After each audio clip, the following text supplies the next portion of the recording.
አለበት የሚመልሰው ገብረመንሰን የሚባለው ከሰው ብዙ እንትን መስጠት የለበትም። ልክ ነሽ። በሩ መከፈት የለበትም። ትንሽ መጠንቀቅ አለበት። ራሱንስ ለምን አይጠነቀቅም ሰው? እና ሴቶች ሁለት ጥያቄ ነው። ሴቶች ደግሞ ቀልና እውነት ለምንድን ነው? ተመለስ፣ አንድ ወደ ኋላ ተመለስና ጥያቄ መልስ። እሺ ሪፍሬዝ አድርግ። ሶሪ ቀጥይ። ስለሱ ግድ የለም። የመጀመሪያውን በደንብ አልሰማሁም እና ተመለስ። ሰው ለምን ራሱን አይቆጣጠርም ነው። ሁለተኛ እሱን እንትን በይኝ። ከሴቶች ጋር ስለምያያዝ ስለ ሴቶች ነው የማወራው የምችለው። ወንድ ራሱን ለምን እንደማይቆጣጠር አንተ ትነግረኛለህ። ከዚ አንዳንድ ጊዜ የማናውቀውን ነገር አውቃለሁ ብለን አውርተን አሳምሽን ነው። ወንዶኛ አላውቅም። ከዚህ በፊት ዝም ብለን አስም ነው የምናደርገው፣ ወይ ከነበረን ያለፈ ትራውማ ምናምን ነው። እከሌ የበደላት ሴት መታ ወንዶች ሁሉ እንደዚህ ናቸው ምናምን ማለት አልፈልግም። እከሌ ወንድ እንደዛ ሊሆን ይችላል፣ ወንዶች ሁሉ ማለት ስለሚከብደኝ ማለት ነው። ሰውምን እኔ እንደ ሴት ራስን መቆጣጠር ግዴታችንም ነው። ባህላችንም ሃይማኖቱም የተለያየ ነገር ያዛል። ከዛ ኤክስትሪም ወጣ ብለን አይቼዋለሁ። አለመቆጣጠርንም አይቼዋለሁ። ኤክስትሪም ልልቅነትንም አይቼዋለሁ። ደግሞ ላይክ ፋን የምትለው ፓርት በየትኛው ሲስተም ዳውንሎድ እንደተደረገብንም እናውቀዋለን። እኔ ላይክ ልቅ የምትለው ማለት ነው። በዛ ቦታ ላይ ስትሆን ያለ ግራውንድ ሞራሊቲ ምናምን የሚገዛው በሌላ ነው። ለምሳሌ ሴት ልጅ እንደውም ለሙከራ አንድ ሳይሆን ብዙዎችን ሞክራ ኤክስፒሪየንስ ሊኖራት ይገባል የሚል ቦታ ሁሉ ይሄ ቦዲ ካውንት ለወንዶች እንጂ ራሳቸው የፈጠሩት እንጂ ሴቶችን ለማሰሪያ ነው። they can count any number they want የሚል ቦታ ላይ አባባሌን እንግሊዝኛ አድርጌ ቦዲ ካውንት በአማርኛ ስላላማላቀው ነው። እንትኑም ደስ አይልም መሰለኝ አማርኛ የቦዲ ካውንት እንትኑ እና እንደፈለገ ከፈለገችው ጋር እሺ ተጋድማ ቁጥሯ የእሷ እንጂ ቁጥር ማስቆጠር መብቷ ነው የሚባል እሳቢዎች የነበሩበት ቦታ ሆኜ የማውቃለሁ። ስለዚህ እንደ ሀሳብ ሁሉንም ስታየው የጭንቅላት ሌቭልህና ራስ አንተ ሉዝ የምታደርጋቸውን ነገሮች ነው አይደል? ሰውምን እንዳልኩ ኤነርጂህንም ራስህንም ማንነትህንም ሶሳይቲም ጭንቅላትህንም የምትሰራባቸው መንገዶች ከሌሉክ ሞራሊቲ የምትለው ሌቭልንም ስተጥሰህ ከሄድክ ያው ብዙ ነገሮችን እራሷ ላይ ነው ዳሜጅ የሚመጣው። ማንም ወንድ መጥቶ ተገላብጦባት በሄደ ቁጥር የእሷ ነው የምትበላሸው ህይወቷ፣ አስተሳሰቧ፣ ማንነቷ። ስለዚህ ራስን አለመቆጣጠር የሚያመጣው ብዙ ኮንሲኩዌንስ ሊኖር ይችላል። ግን ራስን መቆጣጠር ላይ ደግሞ ስንመጣ አንድና አንድ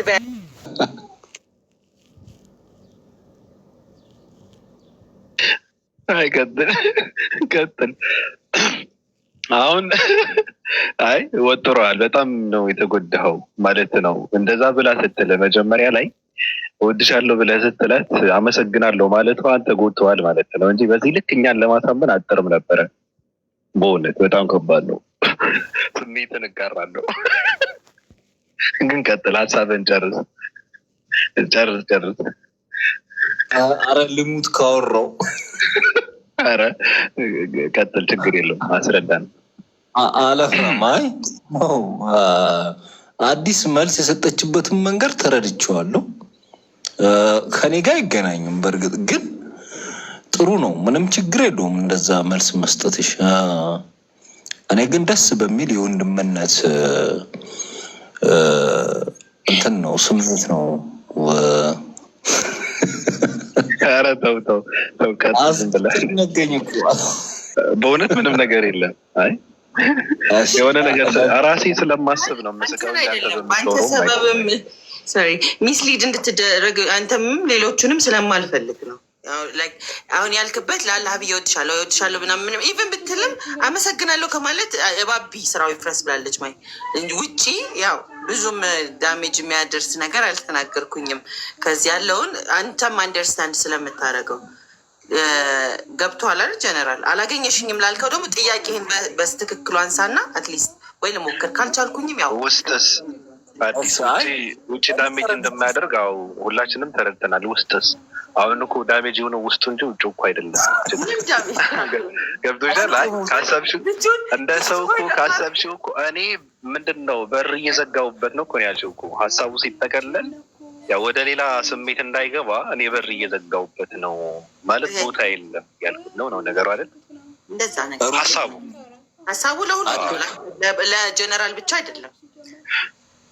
አይ ቀድሞ የተዘጋበት እሱ ነው ብዬ ነው። ቀጥል። በሩን ያንኳኳው ቀን እሱ ነው። አላንኳኳም። ሀሳብ ነው። አሁን በሀሳብ ነው እያወራን ያለ። አይ እንደሱ አይደለም እኮ አዲስ። እኔ አሁን የምር በእርግጥ ይኸውልሽ ባቢ እንደሚለው ራሱ ቢሆን ደስ ነው የሚለኝ።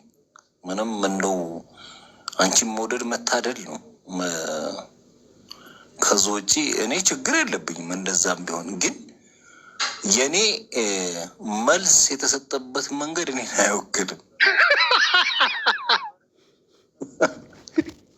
አቃ ገላገልኩት።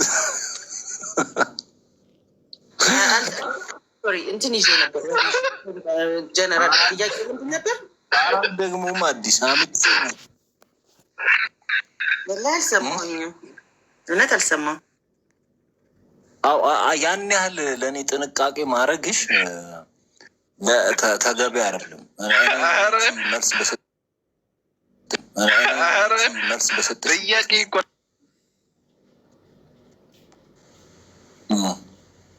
እና እንደዛ ነው። ዞሮ አንቺ ያልሽውን ነው ያለሽ። በግልጽ አማርኛ አንቺ ያልሽውን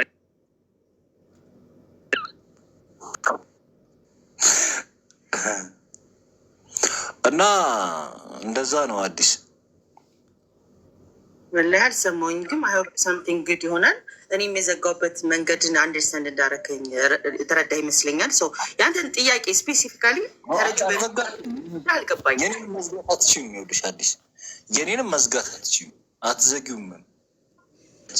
አትዘጊውም። ኦልሬዲ በአንተ ቤት አይደለም ማይን። የአንተን ጥያቄ አልገባኝ። ሽን እኔ ላይ መዝጋት አትችይም።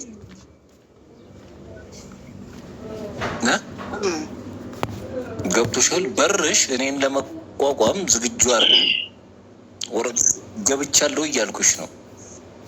የት ነው የገባሁ ጀነራል? የትም የገባሁ ቦታ የለም እኮ። አጠልቀው ላይ ሁሉ አልደረስክም እኮ። እንደ ወንድም ጀነራል ላለ ቅድም የተነሳው የሰማሁ እኔ ያህል ልንገርህ፣ በቃ የሰማሁ እንደ ወንድም እንደ መከታ ምናምን ያልከው ደረጃ ድረስ እንቁም። እሱ ጋር ወንድም መከታዬ በሚል እኔ ምሳቤ እሱን ነው የምልሽ። እሱ ደግሞ ደረጃ በር መክፈት መዝጋት ያስፈልጋል። አላለም እኮ አዲስ አላለም እኮ አይደለም። ሲያነሳ የነበረው ምንድን ነው? ሲያነሳ የነበረው ምንድን ነው? ጥያቄ ብሎ ስለጀመረ አንቺም ጥያቄ እየጠበቅሽ ነው እንጂ ያው እውነት ለመናገር እኔም እንትን ይላል እኮ አሁን እንደዛ ማለቱ እኔም ሀሳቡና ስሜቱን እጋራለሁ። እኔ ሴት ልጅ ወድሻለሁ ብያት በዛ ላይ ደግሞ ሰው ፊት ማለት ነው። አሁን አዲስ ይገባታል በእውነት እንኳን ምንድን ነው መውደድ ብቻ ሳይሆን መፈቀርም የሚገባት ንግስት ራሷን የቻለች ድንቅም ብርቅም ሴት ናት። ግን ከባዱ ችግር ግን ምንድን ነው? እንደዚህ አይነት ሰዎች እኔ ወድሃለሁ ብላቸው በአደባባይ አመሰግናለሁ ካሉ ስሜቱ ስብራት ነው። በጣም ከባድ ነው። ለሞራል ተብሎ በሩ በውስጥ ነው ያለው። የውስጡን ተዘግቶ እዚህ ጋር ደግሞ እኔም እወድሃለሁ ይባል ለሞራሉ ተብሎ ጥሩ ነበረ። ግን ምንድን ነው መጨረሻ ላይ ያለው? አንቺ የመለስ ሲሆን መልስ አሁን እኔ በጣም ብዙ ችግሮች አሉ። ምክር የማይሆን ቦታ እሰጣለሁ፣ እንደዚህ ሀሳቦች አነሳለሁ ምናምና እንዳልከው ነው እንደማይሆንን ቅድሚያውኑ ማሳወቅ ደስ ይለኛል። እና ልክ ያ ደግሞ ችግር ሊሆን ይችላል። አሰ ሶሳይቲ አስመስል አይ ላቭ ዩ ቱ ምናምን ፕሪቴንዲንግ የማትሆነውን አለ አይደል ተሽለጥልጦ መሄድ እንትን የለብኝም። ስለዚህ አትሊስት ልክ እንዳልከው ነው ወይ ማስመሰሉ ሌቭሌን አልፈልገውም፣ አልወደድበት በዛ ላይ በቃ ግን መሽለጥለጥ የሚባለው ነገር ግን ለሁሉም ሰው ይሰራል ይገልጻል ብለሽ ታስቢያለሽ? አሁን መሽለጥለጥ የሚባለው ሰዎች እንደ ወንድም መወደድም ውዴታውም እንደ ወንድም ሊመልስላቸው የሚገቡ ሰዎችን መሽለጥለጥ ተብሎ ይባላል። እንደ ወንድም እኔ በጣም ወድሃለሁ የምላቸው ኤክስትሪም የምላቸው ሰዎች አሉ እኮ የምላቸው እንደ ወንድም በጣም ነው የምወድ፣ በጣም ነው የማከብር፣ በጣም እንደዚህ በጣም ሁሉ ጨምር መውደድና ማክበር ብቻ ሲሆን ቃሉን በጣም ሁሉ ኤክስትሪም ኤግዛጁሬት በየሄድኩበት ሁሉ ቦታ እየሄድኩ በጣም እኮ ነው የምወደው ምናምን እያልኩኝ ልል እችላለሁ። ያ የታወቀ ነው። ኢትስ ኦብቪየስ ኢትስ ናት ጎይንግ ኤኒዌር። የፍቅር ውዴታ ሳይሆን ላይክ የወንድምነት አክብሮት የዛን ሰው ያለኝ ቫሊዩ ነው የማሳይበት። ወንድ ነው ግን የምሰጠው የዛን ያህል ቦታ ሊኖር ይችላል። ወንድ ስለሆነ ብቻ የሆነ ላይ አልወድህም ምናምን እኮ አልለውም ወይ አመሰግናለሁ አልለውም። የሚመጣበት ኢንቴንሽን ነው። አሁን ኢንቴንሽኑን እሱንም ፒውር ለማድረግ ያለው እወድሃለሁ ላላ ብዬ እኮ ብዬ አውቃለሁ። አመሰግናለሁ ኢትስ ኦብቪየስ እንደ ቅርበቴ ሊሆን ይችላል። የኔ ነው የማወራው። ተግባባን አቶ ባቢሎ? አዎ አይ እንትን መጨረሻ ላይ እኔ ስለው የነበረውን ስላረጋገጠልኝ እኮ ነው። አንቺ ያልሽውና ሀሳብ የሰጠሽበት የመለስሽውን እኔን አይገልጽም ብለውሻል። አልሰማሽውም እንጂ እኔ አንቺን በተረዳሽው ለሌላ በአጠቃላይ ሀሳብ ብትሰጪም እንደዛ አይደለሁም እኔ ብሎ አይገልጸኝም ብለዋል ጀነራል። ያው እሱን ተወውና ግን ወደ ጥያቄውን ስንመለስ እኔ አሁን ምንድን ነው እንደ አዲስ ነው ያው ሴትም ስለሆንሽ ያው ወንዶች የትም ቢሆን ችግር የለብንም። ወንድ ልጅም በእንደዚህ አይነት ነገር ምክር ሲሰጥም አይታመንም። ያው ወንድ ልጅ የትም ቦታ እየወደቀ ስለሚገኝ ማለት ነው። በነገራችን ላይ ሴቶች ብቻም አይደሉም። ደህና የምትለው ወንድ ሁላ ሲቀዝን ነው የምታገኘው በሴቶች ችግርና ቦታም እንትንም አይመርጥም።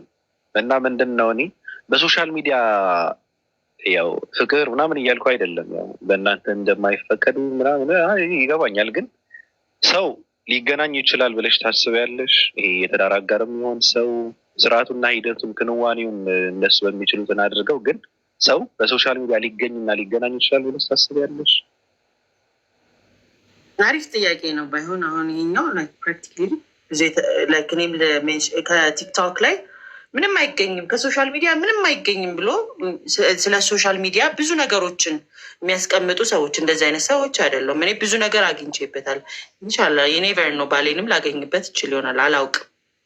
ግን ያገኙበትን አይቻለሁ። ህይወት፣ ጓደኝነት፣ ብዙ ነገር ማግኘት ከቻልክ ቤዚክሊ አሁን ፋሚሊ አይነት ስሜት ያለው ዝምድናን ከቲክቶክ ላይ ማግኘት ከቻልክ ዋይናት የፍቅር አጋርህን አታገኝም ማለት አይደለም። ግን ያው አጠቃቀም ልክ እንዳልከው ለሙስሊም ውመን የሚጠቀም ምን አፕሮፕሬት የሆነና ያልሆነውን ማወቅ ያስፈልገናል። አሁን ያገኘችውን ሰዎች ሁላ በዚህ ፕላትፎርሙን አገኘው ብሎ በውስጥም በውጭ መገላበጡ አይፈቀድም። እዚህ ጋር ሙስሊም ሴቶች ስላሉ ብዙዎቹ ለመናገሪያ እኔም ያስተማሩኛል ለክብራቸው አይፈቀድም። ያ አፕሮፕሬት የሆናቸው መንገዶች የምትሄድባቸው ግን እውነት ከሆነ ወይናት ለምን አይገኝም? በአግባቡ የምትጠቀምበት ከሆነ ይገኛል። ይሄ መንገድ ላይ ባስም ላይ ስትሄድ ይገኛል። ታክሲ ውስጥም ምናምን እንደምተገናኝተው አሁን አብሶ ዘመናዊ በፊት ላይ በቤተሰብ ነበር የሚዳዳሩት።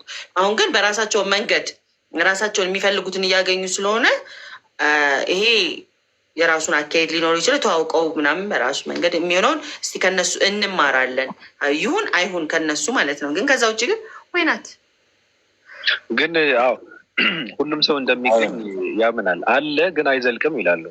ለምንድን ነው አይሆንም? አይሆንም።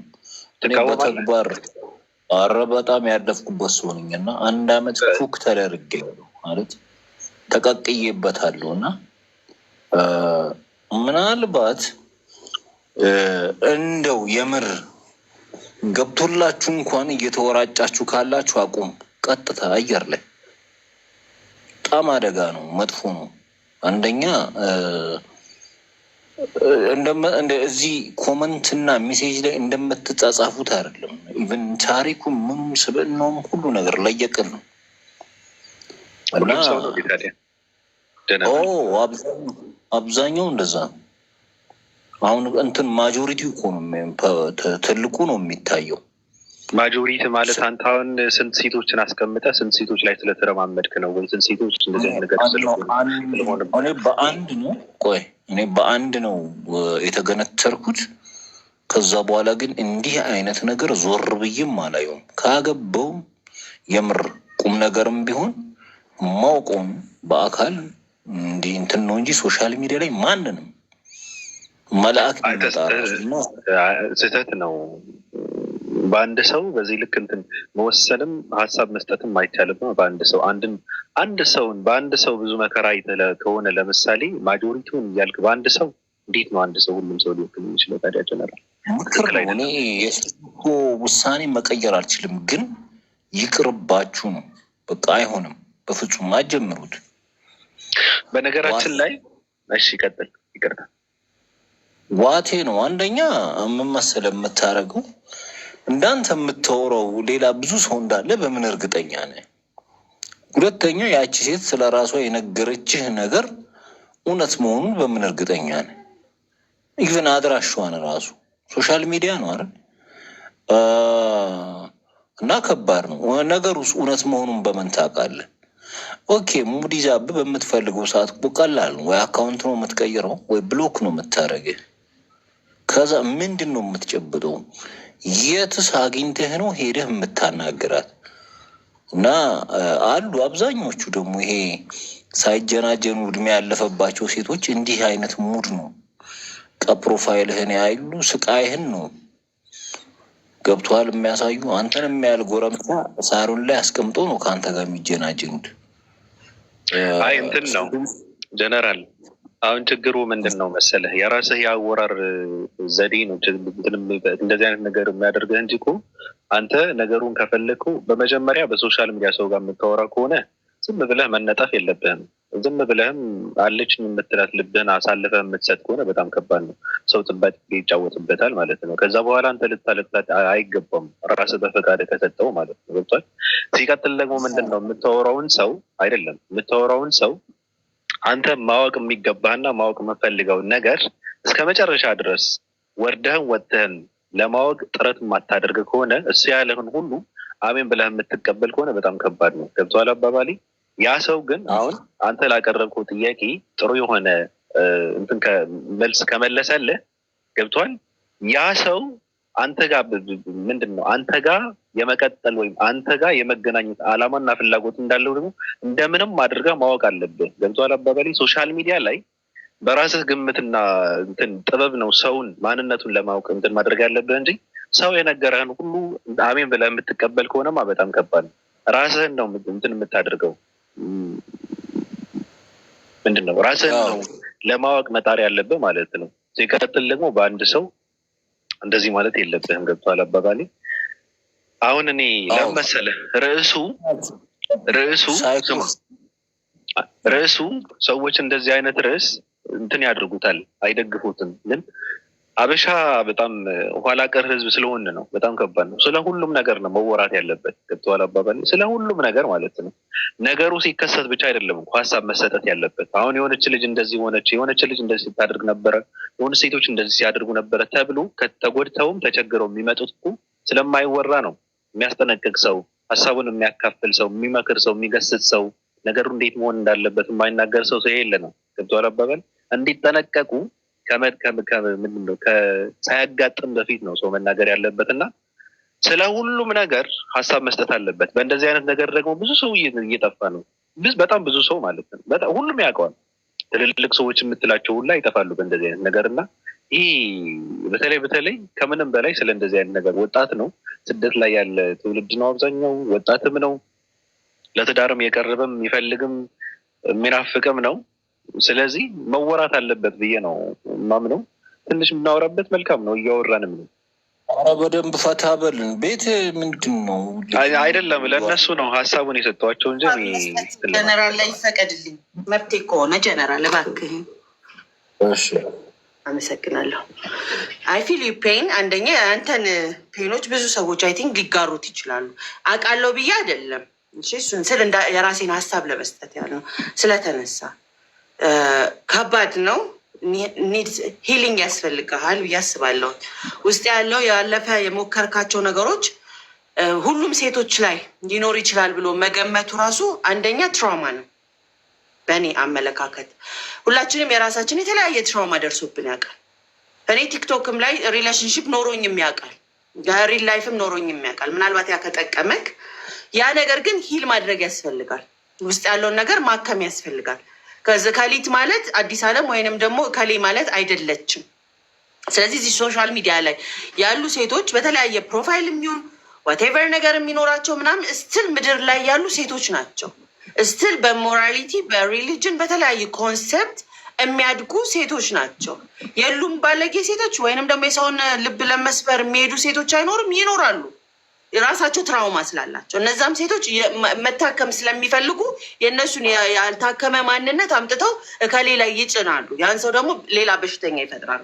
እነዚህ ውስጣቸው ኦልሬዲ ትራውማ ያለባቸው ሂሊንግ የሚያስፈልጋቸው የታመሙ ቶክሲክ የሆኑ ሰዎች ስላሉ ማለት ነው።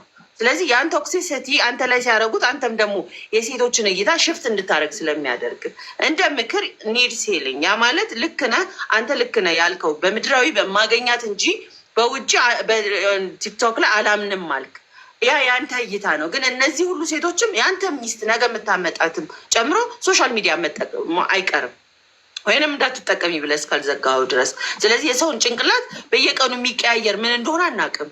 ግን ያው የታመመ ማንነት ሌላ የታመመ ማንነትን ነው የሚያመጣው። አም ሶሪ አንተ ላይ ሀፕ ላደረገው ነገር እንዲሁም ሌሎች ወንድምና እህቶቻችን ላይ የተፈጠረው ነገር ግን ሂሊንግ ያስፈልገናል። አዎ ያ ሂሊንግ ደግሞ ለሚመጣው አትሊስት ሶሳይቲ አሳልፈን መስጠት የለብንም። በተቻለ አቅም የምናሳልፋቸውን ትራውማ እንትናችንን እየቀነሰልን የሚመጣልን ነገሮች ላይ ፎከስ ለማድረግ ነው። አመሰግናለሁ ከሰማኸኝ ማለት ነው። ቴንክ ዩ። አይ አሪፍ ነው። የባቢም ያንቺም እይታ ጥሩ ነው።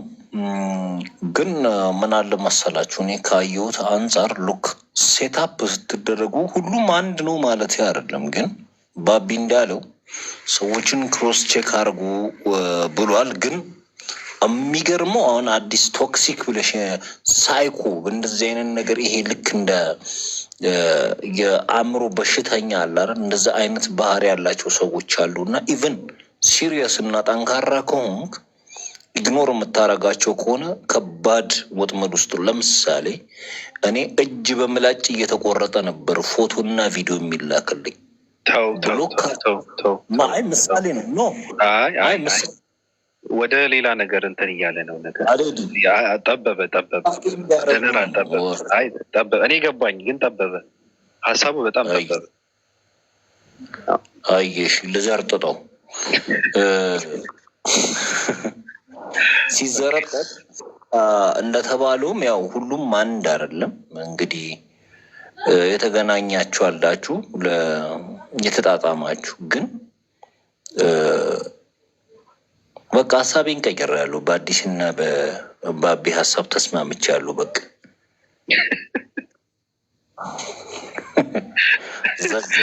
አይ እኔ የሚገርምህ ነገር ከስንት አንዴ ነው ከብዙዎቹ አንድ ነው እንደዚህ ሊከሰት የሚችለው እና የኔ ላይ ተቀብሮ ስለቀረ ይሆናል። ስለዚህ ያው ልክ አይደለሁም። ግን ጀነራል እንትን ብለን እናውቃለን። አሁን ሰዎች በሌላ ማንነት ቀርበውን የሆነ ሰዓት ላይ ደግሞ ስናያቸው ሌላ ማንነት ተሸክመው አገኘናቸው የሚባለው ነገር አውቀው የቀየሩት ነገር ቢሆንስ? ለምሳሌ እኛ በሌላ ማንነት ቀርበናቸው እሱን ሰው ፈልገው መጥተው ደግሞ በራሳቸው ጥበብም ያው ወይም ራሳችን ግልጽ አድርገንላቸው የኛ ማንነት እኛን ካወቁ በኋላ ያ የማይፈልጉትን ሰው እና ያልተመኙትን እኔም ያልኳቸውን ሰው እኔ ራሴ ማለት ማወራ ከሆነ እኔ ያላልኳትን ሰው እኔ የነገርኳት እንደዚህ ነኝ ብዬ ስላት ያ ሰው አይደለም ያገኘችው። ምክንያቱ ስታረጋግጥም ስነግራትም ስለ ራሴ ሌላ ሰው ሁኝ አግኝታ ቢሆንስ? እሱም ብለት አንተም ብለት ታውቃለህ። እንደዛ ከሆነ ትክክል ነው። በቃ አንተ ለሰጠኸው እያንዳንዱ ከአንተ የሚወጣው ነው ተመልሶ ወደ አንተ የሰጠው ነው የምትቀበለው። ግን አንዳንዴ መጀመሪያ ላይ ስትነጋገር መስፈርት ታስቀምጣለህ። ማንነሽ፣ ምንድነሽ፣ የህይወት ታሪክሽ፣ ያለሽበት ሁኔታ እንዳለ ጠይቀህ ከዛ ያንተን ፍላጎት ትነግርለ ያንን ሰው ሆኖ ይቀርቡና መጨረሻ ላይ በቃ አጋዘን ሆኖ ሲመጣብህ ድንግጥ ነው የምትለው። ገብቷል? እና ኢሚዲየትሊ አእምሮ ያ የነበረ ፍቅር ወደ በቀል ነው። አግኝቼ መች ነው ማስደስተው የምትለውን ሰው መች ነው አግኝቼ አንገቱን የምቆርጠው ነው የምትለው። እና ከባድ ነው። ዞሮ ዞሮ ኖርማል ነው። ከዛ በኋላ እኮ ይወጣልሃል እኮ ፍንቅል ብሎ ነው የሚወጣው። እና ከዛ በኋላ በዛ እየተጎዳህ ትኖራለህ ማለት እኮ አይደለም። ጊዜ እና ይሄ መሸወድህ ምናምን ነው የሚያናድህ እንጂ ፈጣሪን ነው የምታመሰግነው እኮ። ምን መሰለህ? እሺ ተሳክቶ አብረህ ብትሆንስ ከባድ እኮ ነው የሚሆነው ህይወትህ። ገባ? የራሱ ማንነት የሌለው የራሱን ማንነት ገሉ በሌላ ማንነት የሚኖር ተባይ ጋር ነው የምትኖረው። ፈጣሪን ነው ማመስገን ያለብህ እኮ በጊዜ ስለገላገለ። ግን መደፈሩ ደግሞ ያናድሃል። ገባ? እሱ ነው እንጂ ምንም አዲስ ነገር አይደለም። ማቀልድ ከወጥ አንዳንድ ችግሩ ምንድን ነው? አንዳንድ ሰዎች ሌባ ሆነው ፖሊስ ይፈልጋሉ። ገብቶሃል አባባሌ? ያው አንድ ሰው ደግሞ ፖሊስ ከሆነ የህግ ሰው ነው መፈለግ ያለበት። ከባዱ ችግር ምንድን ነው? ራሳችን የሆነ ቦታ ላይ እናስቀምጥና እኛ የሚመስልን ሰው ወይ እኛ ጋር ተስማምቶ ወይም የእኛ ችግር፣ የእኛ ጉድለት፣ የእኛ ማንነትን ተሸክሞ የሚሄድን ሰው ነው የምትፈልገው። አብዛኛው ጊዜ የእኛ ታይቶን አያውቅም። አሁን እኔ ማንነትን የሆነ ቦታ ላይ ቁጭ አድርገዋለሁ። ይህን ማንነት የሚያስተናግድ ሰው፣ ማንነት ያለው ሰው ነው የምፈልገው። ገብቶሃል አባባሌ? አሁን እኔ ሌባ ከሆንኩ ፖሊስን አላሳድድም። ገብቶሃል አባባሌ? አዎ። ስለዚህ በቅድሚያ መቀመጥ ያለበት እንደው ምንድን ነው መፈተሽ ያለበት የሰው ማንነት ሳይሆን ስለ ሰው ሳይሆን ስለ ራሳችንን ካወቅን በኋላ ያ ሰው እኛ ጋር ይሄዳል ወይ ብለን ነው ማለት ያለበት። አብዛኛው ግን ከራሴ ጀምሮ ስለ ራሳችን ሳንመለከት እኔ ማንም ለሱ ይገባሉ የሚለውን ጥያቄ አይነሳም። ገብቶሃል አባባሌ? እሱ ለእኔ ይገባኛል ነው ጥያቄ። እንደዚህ ከሆነ በጣም ከባድ ነው።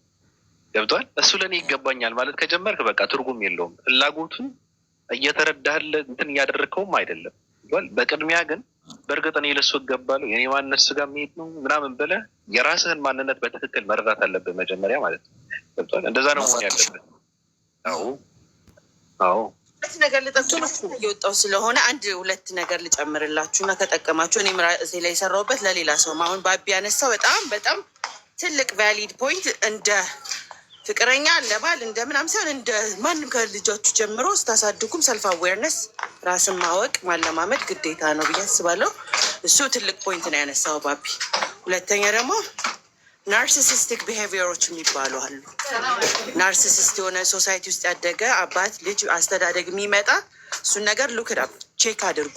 ብዙዎች ሰዎች ላይ እንደዛ ስለሚታይ ያ ሁሉ ሰው እንደዛ ይመስላችኋል። መሬት ተነጥፈው በቃ አንግሰዋችሁ ኔክስቲንግ ወስደው መርገጥና ማሰር፣ ከዛም ደግሞ ከወጣችሁ ስማችሁን አጥፍተው ማንነታችሁን አይደንቲቲያችሁን እስከምትጠሉ ድረስ ሊያደርሱ የሚችሉ ቢሄቪየሮች አሉ እና እነዛ ሶሳይቲያችን ውስጥ በጣም ብዙ ያልተወራባቸው ቼክ ያልተደረጉ ነው። ግን እስልምና ለዚህ ሁሉ መልስ አለው። ለሂሊንግ ለራሱ ያስቀመጠበት ስለ ማይንድ ስለ ሃርት ሁሉ ነገር ያስቀመጠበት መንገድ አለ፣ እንዴት ሂል ማድረግ። እኔ እነዚህ መጽሐፎች ከተለያየ ያገኘኋቸው ናቸው። ግን እስልምና ውስጥ ከመጣ በኋላ በጣም ኢዚ ነው ሂል ለማድረግ። አንደኛ አኗኗርም የተለያየ መንገዶችም አሉት እስልምና መንገዶች እና እሱን ቼክ አድርጉት። ስለወጣው ነው። መልካም ቀን። ሰላም አለይኩም ወራህመቱላ። ነሽ አዲስ እኔ ሌላ ሰው ገብቶ እንትን የሚያደርግ ሰው ከሌለ እኔ እናንተ እንትን እንባባላለን። ችግሩ አሁን እኔ እናንተ አሁን ሁለት ወንዶች በፍቅር ጉዳይ ሴቶች ላይ ሮኬትን መተኮስ ካልሆነ አዲስ ግን ሀሳቤን አልቀይርም። ስለ አንቺ ያለኝ በሩን ዘግቼዋለሁ አለች እኮ። አልተዘጋም። እሺ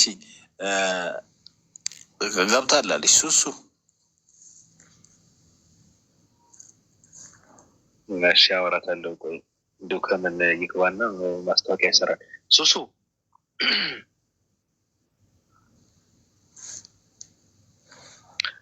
ሱሱ አለሽ?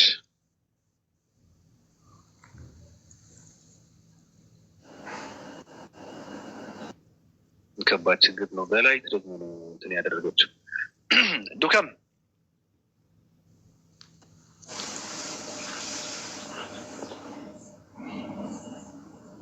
ዱከም ወይ ምንድን ነው ስም የለህም?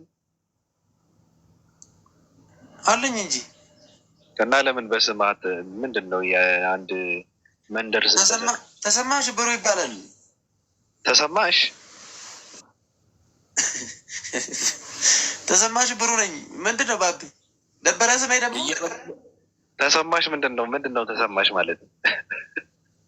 ተሰማሽ ብሩ ተሰማሽ ይላል። አይሆንማ። ተሰማሽም አይሆንም። ተሰማ ነው ተሰማሽ።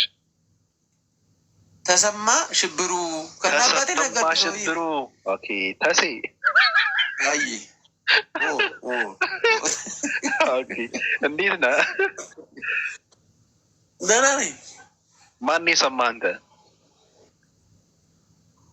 እኔም ማንም አልሰማኝም፣ ሰዎች ብቻ ናቸው የሰማኝ።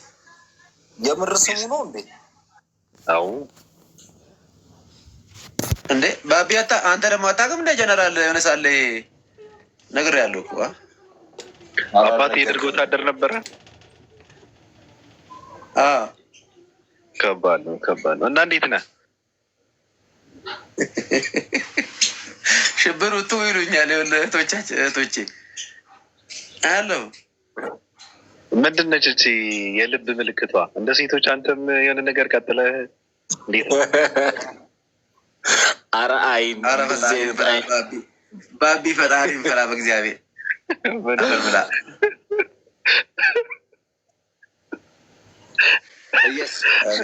እንዴት ነሽ? ዱከም አንድ ጨምርበት። ዱከም ሁለት አድርገው።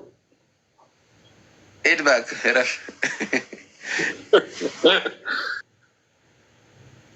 ዱከም እንድናወራ ስትለው የነበረው ነገር ምንድን ነው? ንገራቸው። እንትን ወደዚህ ከውጭ የምትመጡ ሰዎች 500 ምናምን ላላችሁ ስልኬ ባዩ ላይ ያስቀምጣለሁ። ያው እኔም በዛው ልስራ። ቤት መከራየት መግዛት የምትፈልጉ ኮዬ ወይም አራብሳ ወይም ላፍቶ ደውሉልኝ። ማለት ያው ዞሮ መግዛታችሁ ወይ መከራታችሁ ስለማይቀር ማለት ነው። እኔ አሰሩኝ፣ እኔም እንበላችሁ። ኦሮሚያ ክልል ማለት ነው። ኮዬ ኦሮሚያ አይደለም። ኦሮሚያ የት ነው? ኦሮሚያ እዚህ ነው። እንደዛ ነው። ኦሮሚያ ነው። ያው ኦሮሚያ ማለት ነው። እንዴት አሁን እኔ ኦሮሞ አይደለሁም። ምን ዋስትና አለኝ? አሁን እዛ ጋር ብገዛ እና ውጣ እንደማልባል የሆነ ሰዓት ላይ ማን ነው ናውጣ የሚል? ኦሮሞ የሚባል እንደዚህ በጎጥ ተለይቷል። አካባቢ ሁሉም እየኖርበታል።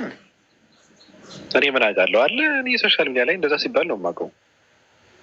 አረ ሁሉም አለ። ዝም ብሎ የሚያወሩት እባክህ። አሁን ኮዬ ትግሬውም፣ አማራውም፣ ምኑም ጉራጌውም እንዳለ ድብልቅልቆቹ አንድ ላይ ያኖራል እኮ ሰው በፍቅር። ተው እንጂ እውነት እግዚአብሔር። ስለዚህ ችግር የለውም። አረ ምንም ችግር የለም። አይ ከእንትን በኋላ ነው ማየት ያለብን። ከብልጽግና በኋላ የሚመጣውን ስርዓት ካወቅን በኋላ ነው መወሰን። እኔ ነኝ ለማንኛውም እንትን በሉለት። እኔ እኮ ዝም ብዬ እኮ ነው የምቀድደው። ቀልድና ቁም ነገርን አላውቅም የት ጋር እንደሚወራ ራሱ። በእውነት አንዳንዴ እኮ ችግር አለብኝ። ከውጭ ለሚመጣ ብቻ ነው እንደ ዱካም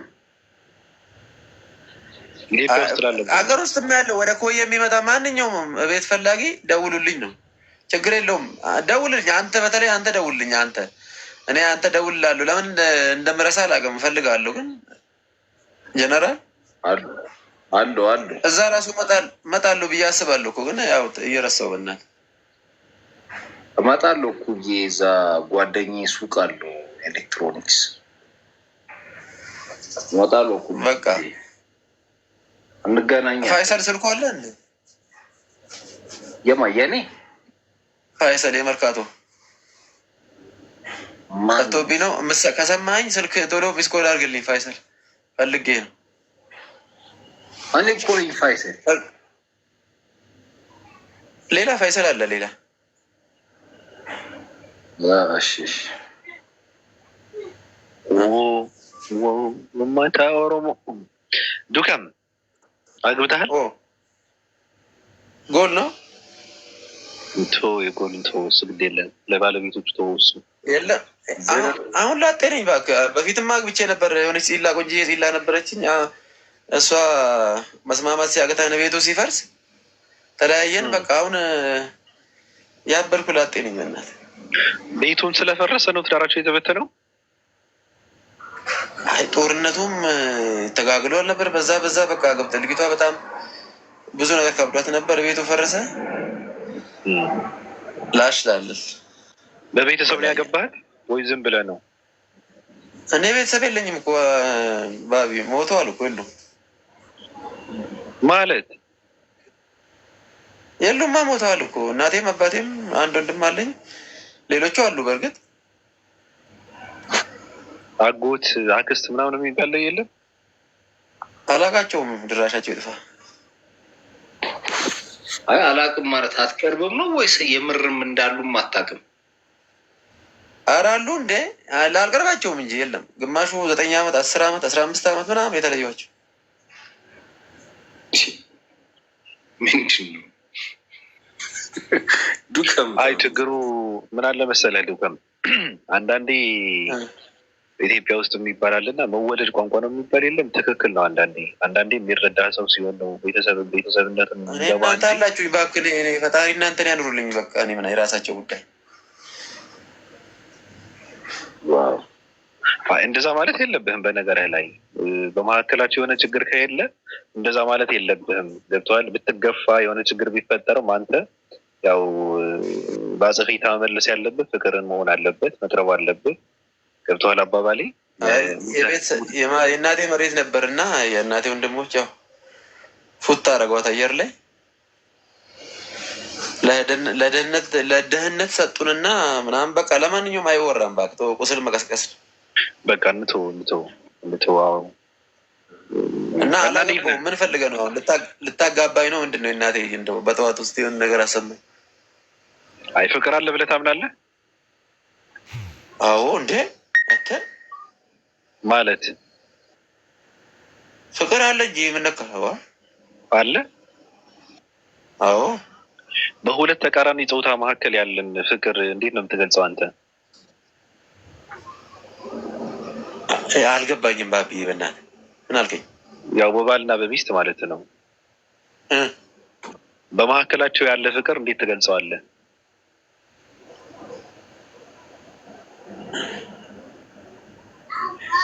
እንጃ እኔ ያው ፍቅር ካለ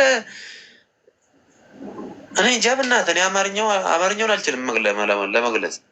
አይ ትችላለህ። ለምን ትችላለህ? ግድ የለም። አንዱ ቀለል አድርግልህ።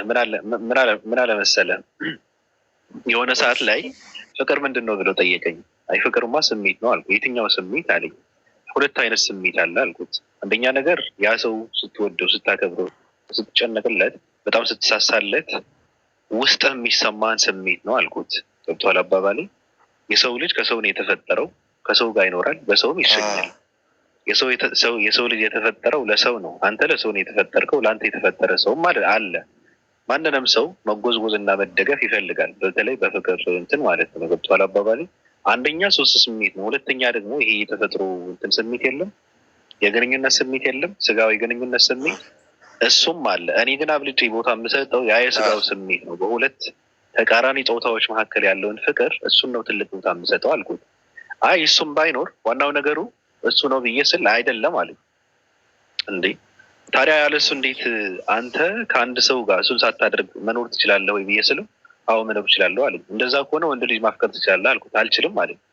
እንዴ ታዲያ እንደዛ ከሆነ ሌላ ሰው አፍቅረህ ምንም ሳታደርግም ልትኖር ትችላለህ ብዬ እለዋለሁ።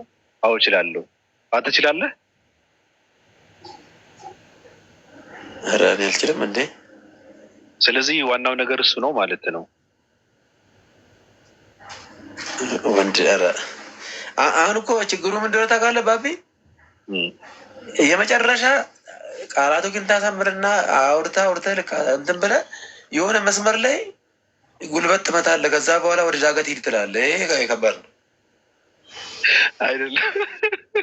አይደለም እኔ ለምን መሰለህ፣ እኛ የሆነ አመለካከት አለ።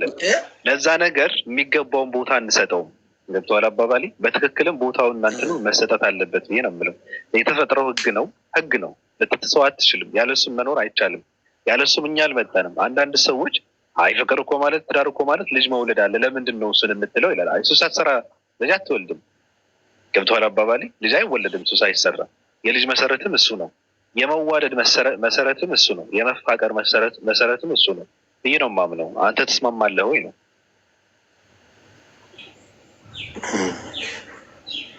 አይተው አሁን አዎ ወይ አይደለም ካልኩ ሌላ ነገር ስለሚከተለኝ ይለፈኝ።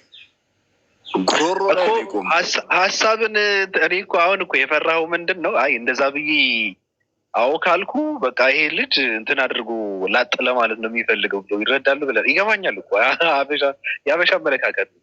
ሀሳቡ ተቀይረዋል ወንድም። አዎ ብትል በቃ ይሄ ወንድ ነው ነው የምትባለው። ቀጥል፣ ግድ የለም። አሁን አንተ ሊያስተምድ ነው።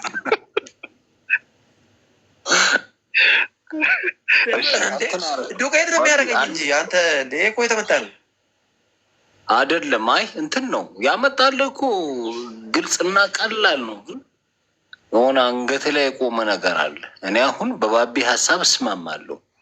ባቢ ሀሳብ ግን ስስማማ እንዲሁም ማለስማማበት ነገር አለ። የምስማማው ህግ ነው ባለው ነገር ላይ እስማማለሁ። ለምሳሌ ፍቅር የሚባል ነገር እኔ በፍቅር አላምንም።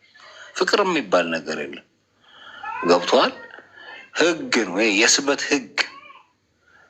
ስታፈቅር አንተው ምኑን ያፈቀርከው ምኗን ያፈቀርከው ስትባል አስተሳሰቧ፣ መልኳ፣ አይኗ ምናምን እውቀቷ። እስኪ እውቀቷን ካፈቀርከው አስተሳሰቧን ካፈቀርከው እንደሷ አይነት እውቀት ያለው ወንድ ቢመጣ አታፈቅሩም? ታፈቅረዋለህ? ዱከም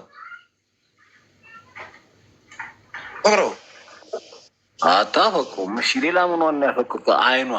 እሺ ከሷ የበለጠ የሚያምር አይን ያለው ወንድ ቢመጣ አታፈቅሩም?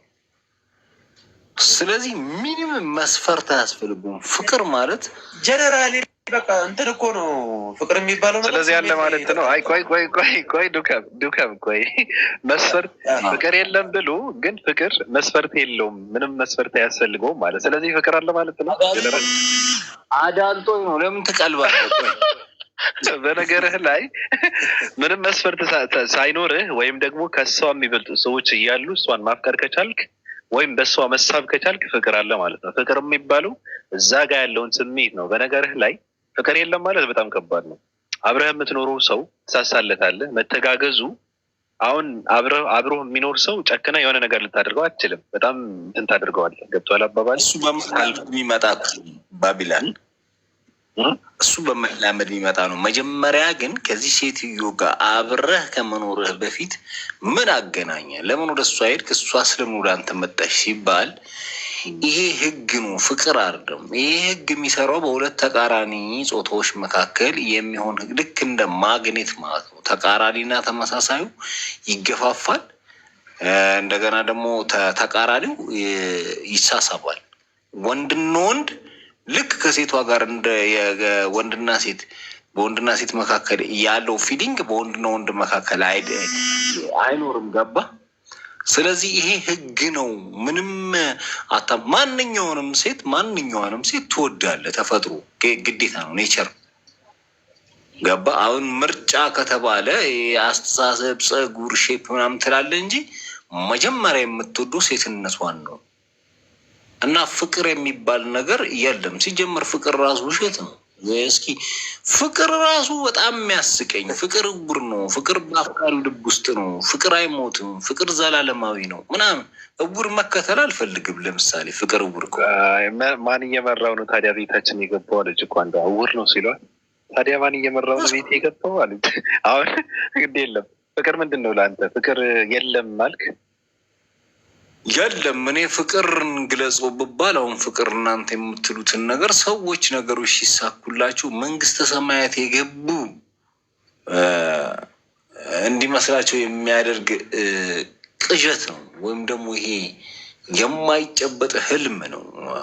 ባይሆን ዝም ብለህ ለህጉ ተገዝተህ ራስን አሳምነ መኖር ነው። ከዛ በኋላ ምን ይከሰታል? ተፋቅረናል፣ እንጋባ፣ ጋብቻ በቃ ተደራጅቶ ልጅ ማርባት ነው። ሌላ ነገር የለውም። እሱ ደግሞ የሚሆነው ከተቃራኒ ጾታ ጋር ነው፣ ብረት ለብረት ስለሚጋጭ ማለት ነው። እና መጀመሪያ የምትወዱ ሴትነቷን ነው። ከዛ ውጭ ይሄ ስትናገር ሰምተሃል አይደል? እናንተን በቃ ዝም ብለህ አንተ ብቻ ጥሩ ሰው ፈልግና አግባ። መስፈርት አታስቀምጥ። ምንድን ነው እንዲህ ሲጀመር መስፈርት አታስቀምጡ። በቃ ከወደድክ ሰውን ከነ እንከኑ ነው። ልብህ ውስጥ ምንም ስሜት የለም። ጀነራል አንድ ሴት ጋር ስትቀርብ ምንም የሚሰማ ስሜት የለም ልብህ ውስጥ? እንዲሰማኛል እንጂ ምን የሆርሞን መዛባት የለብኝ ወይ በሽተኛ አይደለሁ። ተፈጥሮ እኮ ነው፣ እየነገርኩ ነው።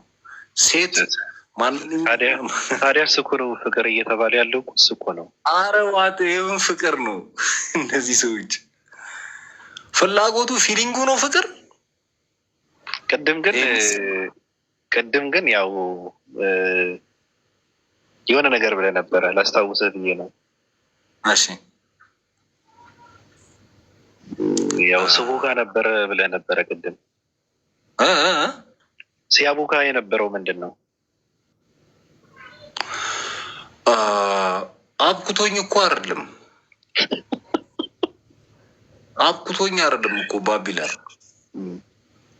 አብኩቶኝ ሳይሆን የንዴት ነው አለ አይደል መገንተር ቁጭት ቁጭት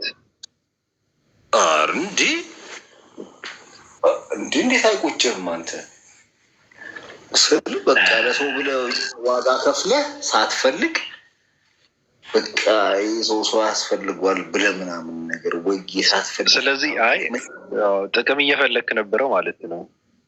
ጥቅም አይደለም እንጂ የፈለግኩት ጥቅም ነው እንጂ የሆነ ሰው የሆነ ነገር አገኝበታለሁ ብለህ የሆነ ነገር አደረግክና ያው አላገኘም፣ የፈለግከውን ነገር አላገኘም። ከዛ በጣም ተናደድክ። እኔ እኮ የፈለግኩት ነገር የለም። አልተረዳኝም። የምትፈልገው ነገር የለም። ምንም የፈለግኩት ነገር የለም። እና ምን ልትሰራ ነው ሴት ጋር የምታወራው? የምትፈልገው ነገር ከሌለ ምን ልታደርግ ነው? እኔ ምንድን ነው ህይወትን ነው እየታደግኩ የነበረው። ተው ወላሂ ሶሻል እዚህ በተወራው መስሎኛል። እኔ እሱን ማውራት አልፈልግኩም፣ ግን ምንም ነገር ሳልፈልግ ነው ሰው ጋር ሳወራ የነበረው። ስህበት አለስ ብለህ ስታወራ ነበረ ቅድምና ያ ስህበት እኮ የሆነ ነገር አለ። አዳምጠኝ ባቢቶ፣ እኔ ለማንም አልናገርም፣ ግን ሰነድ አለ። ቆይ በውስጥ እገላልጥልህና ትገረማለህ። እኔ እኮ ላይፍ ሴቨር ነኝ። እዚህ ጋር ገባ የዋና ነው ወዮ። ኧረ በቃ ተውት፣ ይሄን ነገር ይቅር። ተው ግድ የለም እንጨምድደው እዚሁና ግደለው። እሺ ማን ነበረ? ቢኒት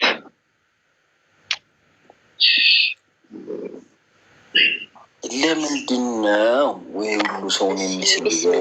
ምን አርቆት ነው? አንዴ ጀነራል፣ እስኪ አንዴ የሴቶች ድምፅ እንስማ።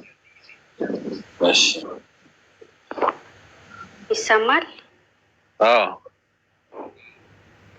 እሺ ሰላም አለይኩም፣ እንዴት ናችሁ? ወአለይኩም ሰላም ወአለይኩም ሰላም ወበረካቱ። አልሐምዱሊላህ። ሀሳብ መስጠት ይቻላል? ያወራችሁት በነበረው ነገር። አዎ እንዴ ለዛ አይደል የገባ ነው። እና ሀሳብ ይሰጥ አይሰጥ ማለት ያለበት ማን ነው? አንቺ ነሽ ወይስ እኛ? ለመስጠት ነው የገባሽው ወይስ መድረኩ ለመምራት ነው የገባሽው? ዜድ ሶሪ። እሺ ቀጥይ። እሺ ቀጥይ። እሺ ቢስሚላህ። ስለ ትዳር አይደል ያወራችሁ ነበራችሁት? እኛም የሰማን ነበር ነው እንጃ። ስለሰማሽ ነው አውሪ። እሺ ማንም ቤት ያደረጋል? የሆነ ሰው ነው ያፈናት። ተው ኮመንትም ላይ ትንሽ ነው የምናገረው። ቀጥይ። ግድ የለም ቀጥይ። ተተርት ሰዎች ሚዩት እንዳታደርጉ። ማንንም ሰው ሚዩት አይደረግ። እኔ ፈቅጄለት የሚያወራ ሰው ከሆነ ማንንም ሰው ሚዩት እንዲያደርጉ። ያማቸዋል እንዴ? ከፈለገ ራቁቱ ይቁም። ቀጥይ። እሺ እኛ ሙስሊሞች ማለት ነው እንደ እስልምና ነው መኖርም ማውራትም መተግበርም የምንችለው እና የትዳር ጉዳይ ደግሞ ከመጀመሪያውም ከማግባታችን በፊትም ካገባን በኋላም ሁሉም ነገር ያለ ነው እኛ ጋር።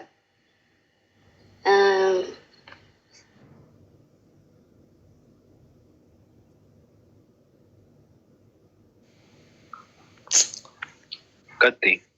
ራሷ ነች ምን ያደረገች? እሺ ረሱል ሰለላሁ ዐለይሂ ወሰለም ምን ብለዋል? አንዲት ሴት ለአራት ነገር ትፈለጋለች፣ ለገንዘቧ፣ ለእውቀቷ፣ ለመልኳና ለዘሯ ብለዋል።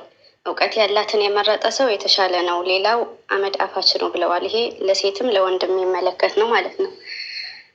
እና እኛ ደግሞ አንድ ወንድ አንዲት ሴትን ሲወድ ረሱል ሰለላሁ ዐለይሂ ወሰለም እዚህ ምን ብለዋል? ሲያያት የምታስደስተው ብለዋል። እና ሲወዳት በቃ ቀጥታ ሚስቴ ትሆናለች፣ የህይወት አጋሪ ትሆናለች፣ የልጆቼ እናት ትሆናለች ብሎ መሆን አለበት። እና በቃ ረጅም ነገር ማውራትም አስፈላጊ አይደለም። ከዛ በኋላ በቃ እንደሚፈልጋት ይነግራታል። እሷ የእሷን ፊሊንግም ይጠይቃታል፣ ምናምን ይጨርሳል። ከዛ ቀጥታ ወደ ቤተሰብ ነው የሚካሄደው ማለት ነው። እና ሁለት ወንድና ሴት ደግሞ ብቻቸውን ከሆኑ ሶስተኛቸው ሸይጧን ነው። ከዛ ደግሞ ጥሩ ሰው ይሆናል አይሆንም የሚለው ደግሞ ራሳችንን ጥሩ አድርገን ማዘጋጀት ማለት ነው። አላህ ሱብሓነሁ ወተዓላ አጠይቢና ሊጠይባት ስላለ መልካሞቹ ለመልካም ናቸው። እኔ መልካም ሚስት እሆናለሁ ብዬ ራሴን ካዘጋጀሁ መልካም ባል የማይሰጠኝ ምንም ምክንያት የለም። እና በቃ ብዙ ጊዜያችን የቻለ ደግሞ ያግባ፣ ያልቻለ እንጂ ፍቅረኛ ሆኖ ይቆይ እያወራ ይቆይ ምናምን የሚባል ነገር የለም። ከወደዳት ሚስቱ ያድርጋት፣ ያው ፕሮሰሱን ይጀምር። ተጎዳሁ ማለት ራሱ የሚያደርሰው ከማውራት ነው። ብዙ ከማውራት ከትዳር ውጪ በቃ ካላስፈላጊ ነገር ውጪ ማለት ነው። ከወደዳት በቃ ቀጥታ ወደ ቤተሰቧ ይሄዳል፣ የእሷን ፍላጎት ጠይቆ ማለት ነው። እና ሴቶችም እንደዛ ከወድሻለሁኝ ሚስቴ እንድትሆኝ ጋለሁ ካለ ከፈለግሽው አንቺም ያለሽን መስፈርት አስቀምጠሽ ወደ ቤተሰቦችሽ ነው የምታመላክችው ማለት ነው። ጨርሻለሁ። ሰላም አለይኩም። በትዳር ውስጥ መጎዳት የለም? መጎዳት የሚበዛው ብዙ ከማውራት ነው አለሽ። እሱ የሚሆነው በሁለት ነው የምትጎዳው። አንደኛ ከሐላል ውጭ ነው ያለው። ሐላል ውስጥ ሆኖ ትዳር ተጋብተው የሚለያዩ አሉ። እሱ እርግጥ ነው፣ ግን ይሄ ቀደር ነው። በቃ ያለ ውሳኔ ነው። ነገር ግን አንተ የቻልከው ቆይ የማን ውሳኔ ነው? ቀደር ነው። በቃ አልሆነልህም። ያ ትዳር ምንድን ነው አልሆነልህም ማለት? መለያየት አለ ወይ አልክ አይደል? መጎዳት አለ ወይ? መጎዳት አለ ወይ ነው ያልኩት እኔ። ስለ መለያየትም አላወራሁም። መጎዳት አለ ወይ ነው ያልኩት እኔ። እዛ ጋ ያለው አላህ ነው የሚያደርገው። እዚህ ጋር ያለው ደግሞ ሰዎች ራሳቸው ናቸው። እንዴት ይሆናል? አይ መጀመሪያ በቃ ኒካህ መኖር አለበት ነው ያልኩት። ከኒካህ በኋላ ተጎዳች አልተጎዳች የሚለው ትጎዳ ችግር የለውም። በቃ ካልተጣጣመች ትለያያለች። ስለዚህ ከትዳር በኋላ እንደዚህ አይነት መጎዳት እንዳይመጣ እሷ ልጆች ይዛ እሱም ልጆች ትቶ መጎዳት እንዳይመጣ በመጀመሪያ አንደኛ ነገር በሶሻል ሚዲያ ሰው ይገኛል ወይ ተብሎ ተጠየቀ። አይ ሊገኝ ይችላል፣ ግን በእንደዚህ መሆን አለበት ተብሎ ተባለ። ገብቶሻል? ያ ትዳር ከጀመሩ በኋላ ልጆች ይዘው ወይ ሆዷን እንትን አድርጋ ቀፍድዳ ችግር እንዳይፈጠር ግን በመጀመሪያ ማወቅም ማየትም ማጥናትም አለባት ነው እየተባለ ያለው። ይህ ትክክል ነው አይደለም? አዎ እሱማ የምታገባውን ሰው ሳታውቀው አታገባውም፣ ጠይቃ ነው የምታገባው። ታዲያ እሱ እኮ ነው እየተወራ ያለው። ትዳር ምን ማለት ነው? ትዳር ምን ማለት ነው?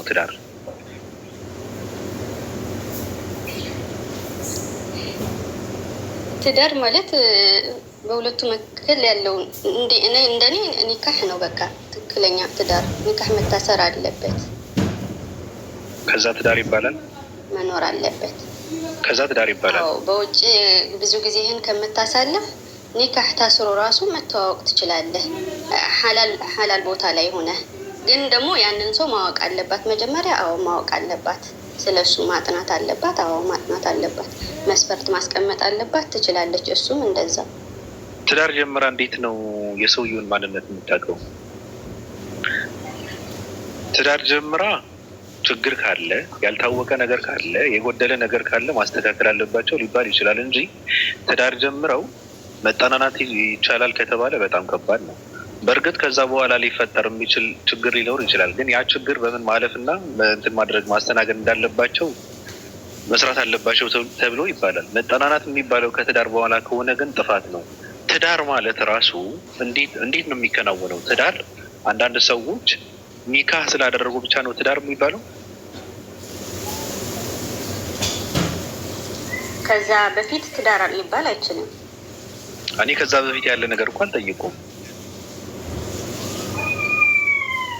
አዎ ኒካህ ካሰሩ ትዳር ባልና ሚስት ናቸው። ባልና ሚስትማ ናቸው አውቃለሁ። ግን ምን ማለት ነው ትርጉሙ? ትዳር ሲባል እንዴት ነው የሚገለጸው? ትዳር ትክክለኛ ትዳር የሚባለው አይ ትዳር አላቸው ትዳር ማለት እኮ እንደዚህ ነው፣ የትዳር ትርጉም እኮ እንደዚህ ነው ተብሎ ሲባል እንዴት ይገለጻል?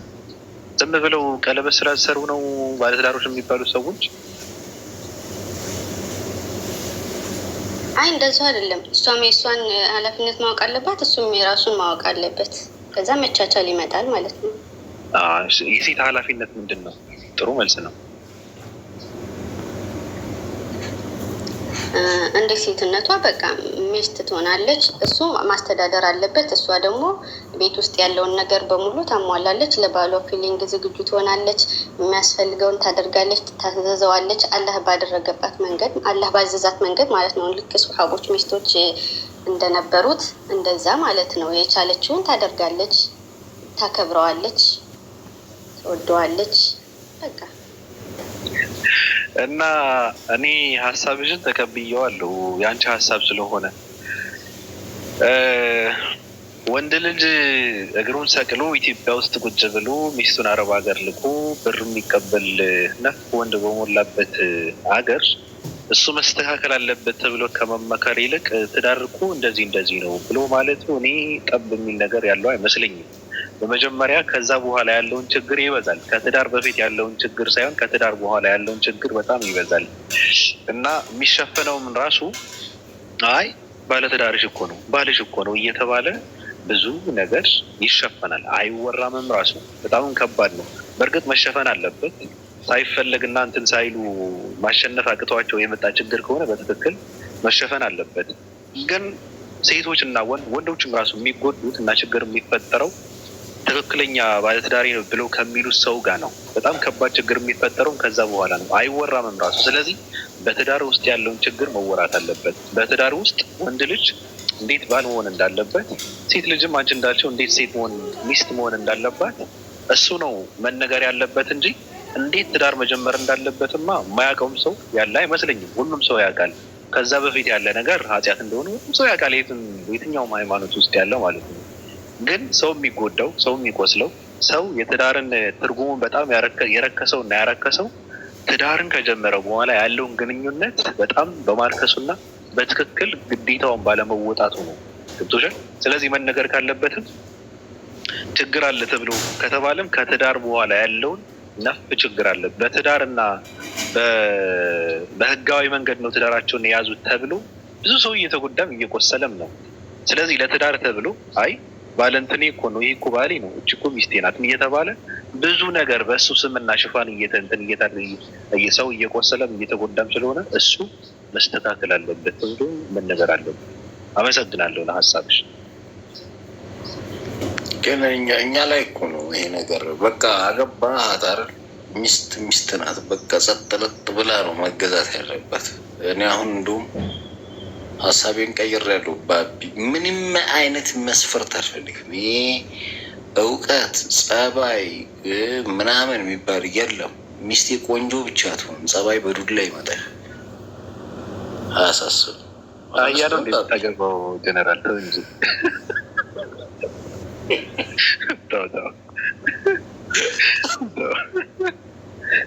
ላበዙት እኮ ጭራሽ ሰውኔ ጋር ታወራለህ። አሁን ለዘር እየፈጠሩ ነው ባቢ። ይኸውልህ ያገቡህና አንድ ልጅ ወይም ልጅ ከተወለደ በኋላ የፍቺ ወረቀት ነው የሚጠይቁት። ወንዱ ልክ እንዳገለገለ እንደ ጋሪ ፈረስ በቃ በየጎዳናው ወድቋት ማዳበሪያ ለብሶ ንብረቱን ቀምተው በልጆቹ ስም አድርገው እናት ናት ንብረት በሷ ስም ነው የሚሆነው። ዋቴ የለም እንደዚህ ፍቺ የሚባል ነገር የለም። በቃ አርፈሽ ትኖሪያለሽ። ከባዱ ነገር የምታውቅ ምናምን ጀነራል ከባዱ ነገር የህይወት እውነታ አንዳንድ ሴቶች ወንዶችንም ጭምር አይረዱትም። እና ፍቅር ሲባል ምንድን ነው የሚያስቡት? ይሄ ፍቅርና ትዳር ውስጥ ፍቅር የሚባለው ያው በትዳር ውስጥ ያለ ፍቅር ለማለት ነው። እና ትዳር ውስጥ ያለው ነገር እነሱ የሚታያቸው ምንድን ነው? ትዳርን ሲያስቡ ይሄ የብቸኝነት ስሜት ብቻ ነውና የምታስበው ነገር የለም። አጠገቤ ዛሬ እኮ የሆነች ሚስት ትኖር ምናምን እያልክ የምታስበው የለም። አቅፈ ሰተኛ ምናምን ነገር እሱን አስበው ይገቡና ከዛ በኋላ ደግሞ ውስጥ ገብተህ ስታየው ያው ኃላፊነት ባለ በጣም ከባድ ነገር ነው። ገብቶሃል አባባል? እሱን ሲያገኙ ነው ይከብዳቸው። እሱን ሲያገኙ ይከብዳቸዋል። እህቶቻችንም የተረዱት እሱን ነው። በአመት አንዴ አሁን ሶሻል ሚዲያ ላይ ወይ በድራማ በፊልም እዛ ጋር የሚያዩት በትክክል የሚኖሩት ይመስላቸዋል። ገብቷል? እዛ ጋር ተቀርጾ አጫጭር ቪዲዮዎች የሉም። በቃ ሲተቃቀፉ ምናምን ባለትዳሮች የሆነ መዝናኛ ቦታ ላይ እየተጓዙ ምናምን ላይፋቸው ሙሉ እንደዛ አይነት ላይፍ የሚያሳልፉ የሚመስላቸው አብዛኛዎቹ ሴቶች ራሱ እንደዛ ናቸው። ትክክል አይደለም። እሱ በአመት በ6 ወር አንዴ ነው ከስራ ወጥተው ለብሰው እንትን አድርገው ሊቀረብ ወንዱና ሴቷ ወንዱ ቀን ይኸውልህ አባ እሱ እያየ የሚውለው ፊልም እንግዲህ ኑሮውን ለማቃናት ሲዳክር ነው አባ። ስቃዩን እያያረን የሚውለው ሆረር ፊልም ነው እያየ የሚውለው መላ ፍለጋ። እሷ ቤት ላይ ቁጭ ብላ ሶፋ ላይ አንዴ ኤርቱጉል አንዴ ምንጉልጉል የንትን ፍቅር ፊልም ምናምን እና ገባ እና ሲመጣ በቃ የሆነ ቀን ያየችውን ፊልም ልትሰራበት ነው የምትፈልገው። ጣትህን መንከስ ትችላለህ ጀነራል? ጣቴን የትኛውን? የእግሬን ነው የእጅህን? የእጅህን ነው እንጂ። ኧረ እችላለሁ። አሳምመህ ለምን ነክሰዋለሁ? ትችላለህ ወይ ነው? ኧረ አልችልም። አሳመሜ አልነክስም። በነገራችን ላይ ሴትም የሚገርምህ ነገር ያው የተፈጠረው ህግ ስለሆነ ነው። ህግ ስለነበረ ህግ ነው እና የወንድ ልጅ በቃ የእርሱ ክፋይ ነች። ገብቷል? የምሬን ነው። እንትን ለማለት አይደለም። ሴት ልጅ በነገርህ ላይ ምንም የሚመታ ነገር የላትም። ስታያት አሁን ታሳሳለች። ሴት ልጅ ቀረብ ብለህ እንትን ብታደርጋት፣ በተለይ ደግሞ በትክክል የምትወድህ ከሆነች እንኳን ልትመታት ይቀርና ገብቶሃል አባባል? ዝም ብለህ የማትፈልገው ነገር እምቢ ለማለት ማዛምን ብለህ ማለት በጣም ከባድ ነው። ሴት ልጅ የህይወት ቅመም ናቸው። ያለ እነሱ እኮ ላይፍ እኮ የለም። እነሱማ በዱላና በኃይል ተጠቅመህ ከሆነ እነሱ ጋር የምትግባባው ላይፍ ልትኖር አትችልም። ራሱ ታንቀህ ብትሞት ይሻላል። እና የራስህ ክፋይ የሆነች ሴት ልጅ መምታት ማለት ራስህን ቆዳህን መግፈፍ እንደማለት ነው። እንደዛ ነው። በጣም ከባድ ነው። ገብቶሃል አባባሌ? አይቻልምም። ራሱ እኮ ጣትህን ልትነክስ አትችልም። ስለዚህ ሴቶች መከበር አለባቸው። ሴቶች ልጅ ናቸው። የሚገርም ነገር የ40 ዓመት ሴት ህፃን ልጅ ነች አንተ ጋር ማለት ነው። ባሏ ኮንክ ልክ እንደ ህፃን ልጅ ስታቀብጣት ምናምን እዛ ጋ ነው ያለው ፍቅሩ። እዛ ጋ ነው። እንደዛ ካደረግክ ለእንደዚህ አይነት ነገር ፈቃደኛ ኮንክ ብቻ ነው ሴቶች ጋር የምትግባባው። በነገር ላይ ምንም ትከብራለህ አንተ ላይ ማለት ነው። እኔ ትክክል ነው ሀሳቤ፣ ግን እንደዚህ አድርግ ይቀብር አልስማማ፣ በፍጹም አልስማማ። ተሳስተሃል። አንደኛ አይ ማሳፈጥ ነው ባቢ። ኖ አንደኛ በእውነት ለምን እንደዛ ብለህ ራስን ካላሳመንከው፣ አንደኛ ነገር የምሬን ነው የወንድነት ስሜትም ውስጥ አይመጣም። የምሬን ነው። ሴት ልጅ እየደበደበ የወንድነት ስሜት ውስጥ የሚሰማው አንድም ወንድ የለም፣ አይመጣም፣ የለም። እኛ ጋር እዚህ ተከራይ ማለት ነው በጣም አብሾ ያለበት ሰው እያለ እና ይኸውልህ ፊቷን ማለት ነው ገና ከስራ መጣ እንዴት ዋልሽ ውዴ ብሎ ነው ፊልም ላይም ድራማም ላይ የምታውቁት በያ አሟሙቆ ነው መሰለኝ ድፍ የሚል ነገር ነው።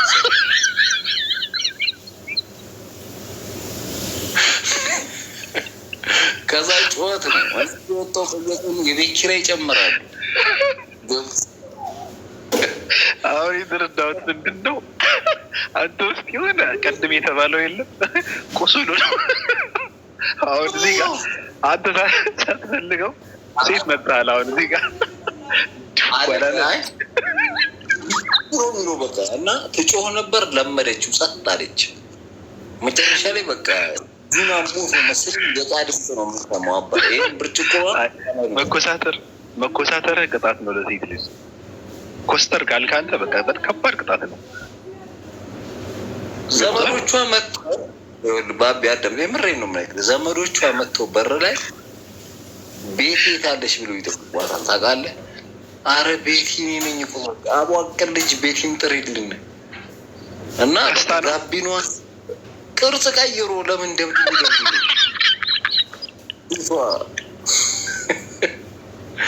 መጨረሻ ላይ መጣራሉ እና ቀጥታ ሄዶ ምን ነው ቀጥታ ሄዶ ተሻክሮ ሄዶ ፒያሳ ሄልሜት ይዘውላት መጡ። የሞተረኛ ልክ የባልሽን ድምፅ ስትሰሚ ይሄን አድርገሽ ቁጭ ባሏት ሶፋ ላይ አባ በቃ እንደሚሰነዝር ስለሚታወቅ በቃ ቀስ እያለ ሄልሜት ሲደበድብ በቃ እጁን ሲያመው ተው።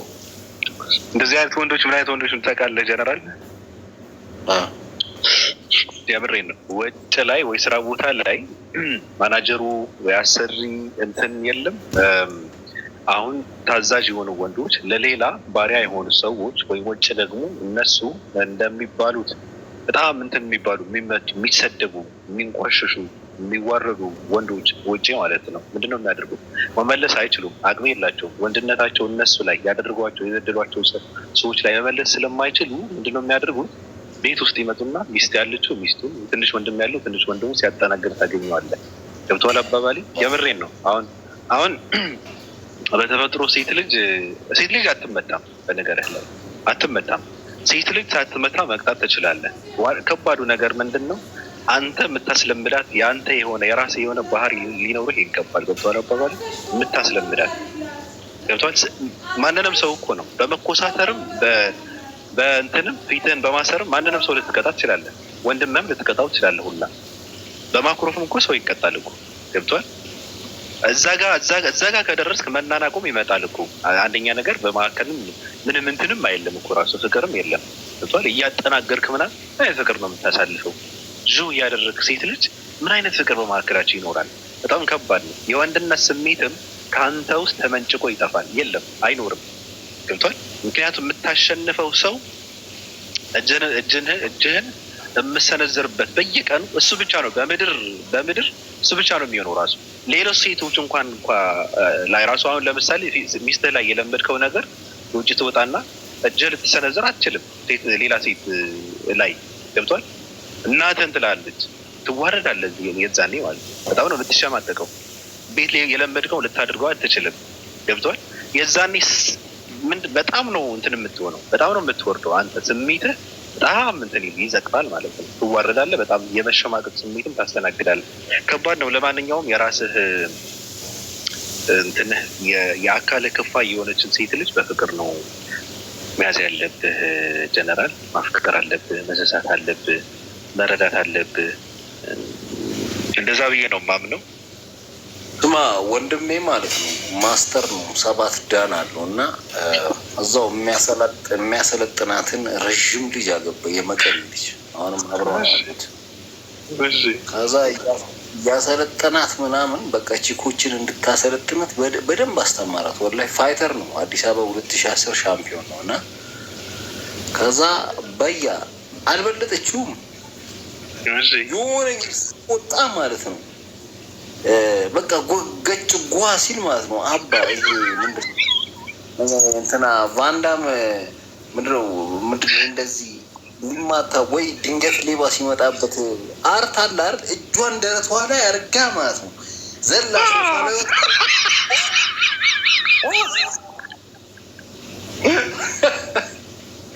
ወላሂ ብረስ ሁሉ የሚጨቃጨቁት በዛ ነው። በቃ ማዘር ትሄዳለች ምድር ሲባል ስናገራት ሁሌ ሶፋ ላይ ዘግባ ወጥታ እጇን እንዲህ ታደርጋለች አለ። በቪዲዮ ባሳየ እንዴት ደስ ባለ።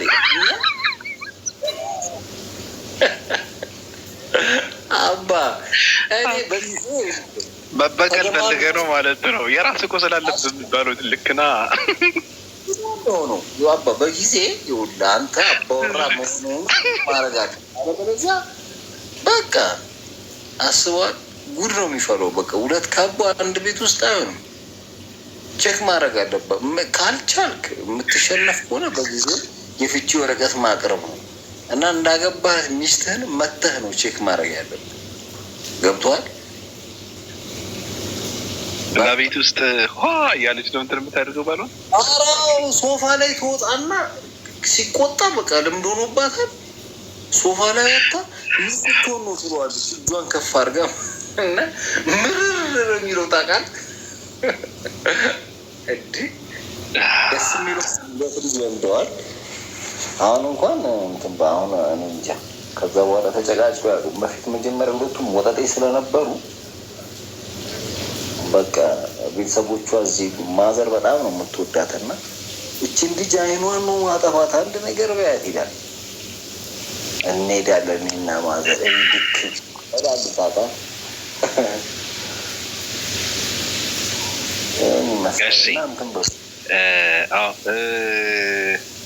ሬነር ነው መሰለኝ ስልጣኑን ሳየው ስቶሪ ሲለቅ ምናምን ማን ይሄ ሰው እያልኩ ለካ ስሙን ቀይሩ። ሰላም አለይኩም። እንዴት ነህ? ደህና ናት ባቢ።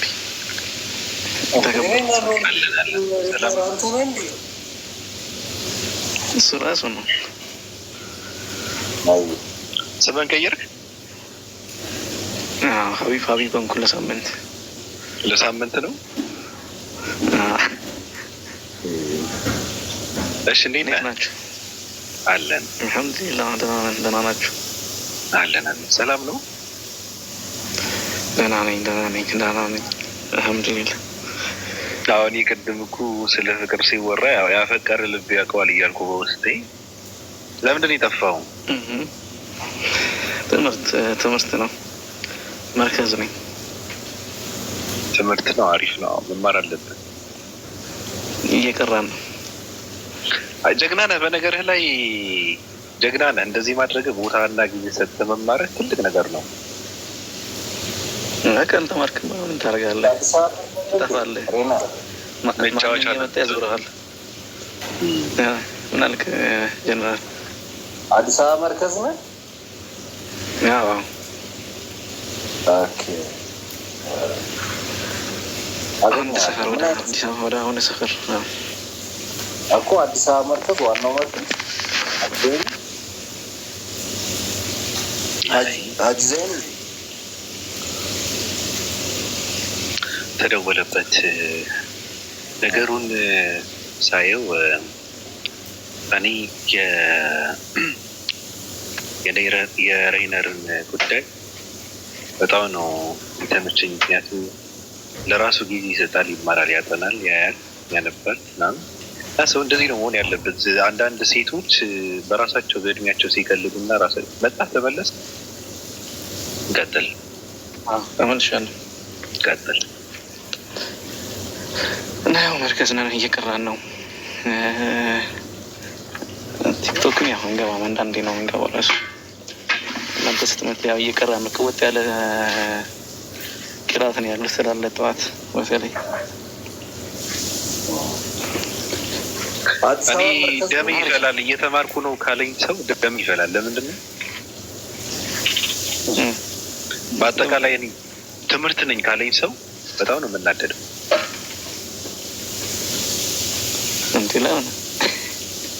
መማር አለ እየፎረስኩ ነው የጨረስኩት ባቢ። አይ አይደለም እንደዛ ሳይሆን አሁን ሶሻል ሚዲያ ላይ በጣም ከባድ ነው። ሶሻል ሚዲያ እና ሶሻል ሚዲያ ላይ የምናጠፋው ጊዜ ሌላ ነገር ላይ ብናጠፋው ትልቅ ለና ምን ትለናለህ? እኔ ራሱ በሆነ ጉዳይ እጠፋለሁ፣ በቅርቡ እጠፋለሁ።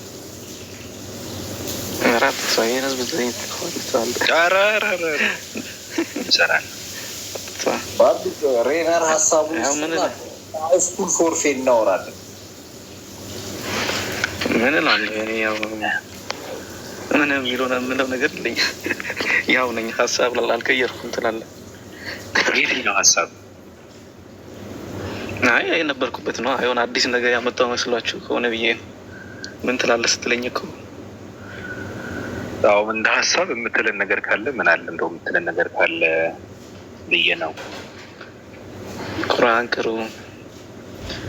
ቆይ ትናንትና የሆነ ሪከርድን ሰምቼ ነበርና የት ነበር በእናት የሆነ አሪፍ ቦታ አይቼ ነበር። እኔን ነው ያው ያንተን አሪፍ ቦታ እኔን አይተህ? ሪከርድን የሰማሁት ጓደኛዬ ቤት ነው የገባሁት። ጓደኛዬ ቤት ደግሞ ያው በራስህ ቤት በራሴ ነው። ስለ እንትን ስታወራ ማለት ነው። ማን ነው ስሙ? በቁርአን እና በእስልምና በነቢያችሁ ትሸማቀቃላችሁ ምናምን ያለው እሱ ላይ ስታወራ ማለት ነው። እና እኔ ባለፈው እየቀረው ምን አየሁልህ? ሱረቱል አንቢያ ነው። ሱረቱል አንቢያ ምዕራፍ 21 ላይ ማለት ነው። እንየው የእናንተ ክብር ያለበትን መጽሐፍ በእርግጥ ወደ እናንተ አወርድን ይላል። ክብራችሁ በመጽሐፍ ውስጥ ነው ይላል። የእናንተ ክብርና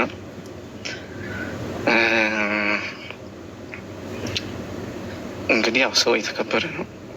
ነቢያቶች የተከበሩ ነው። ሴቶች የተከበሩ ነው።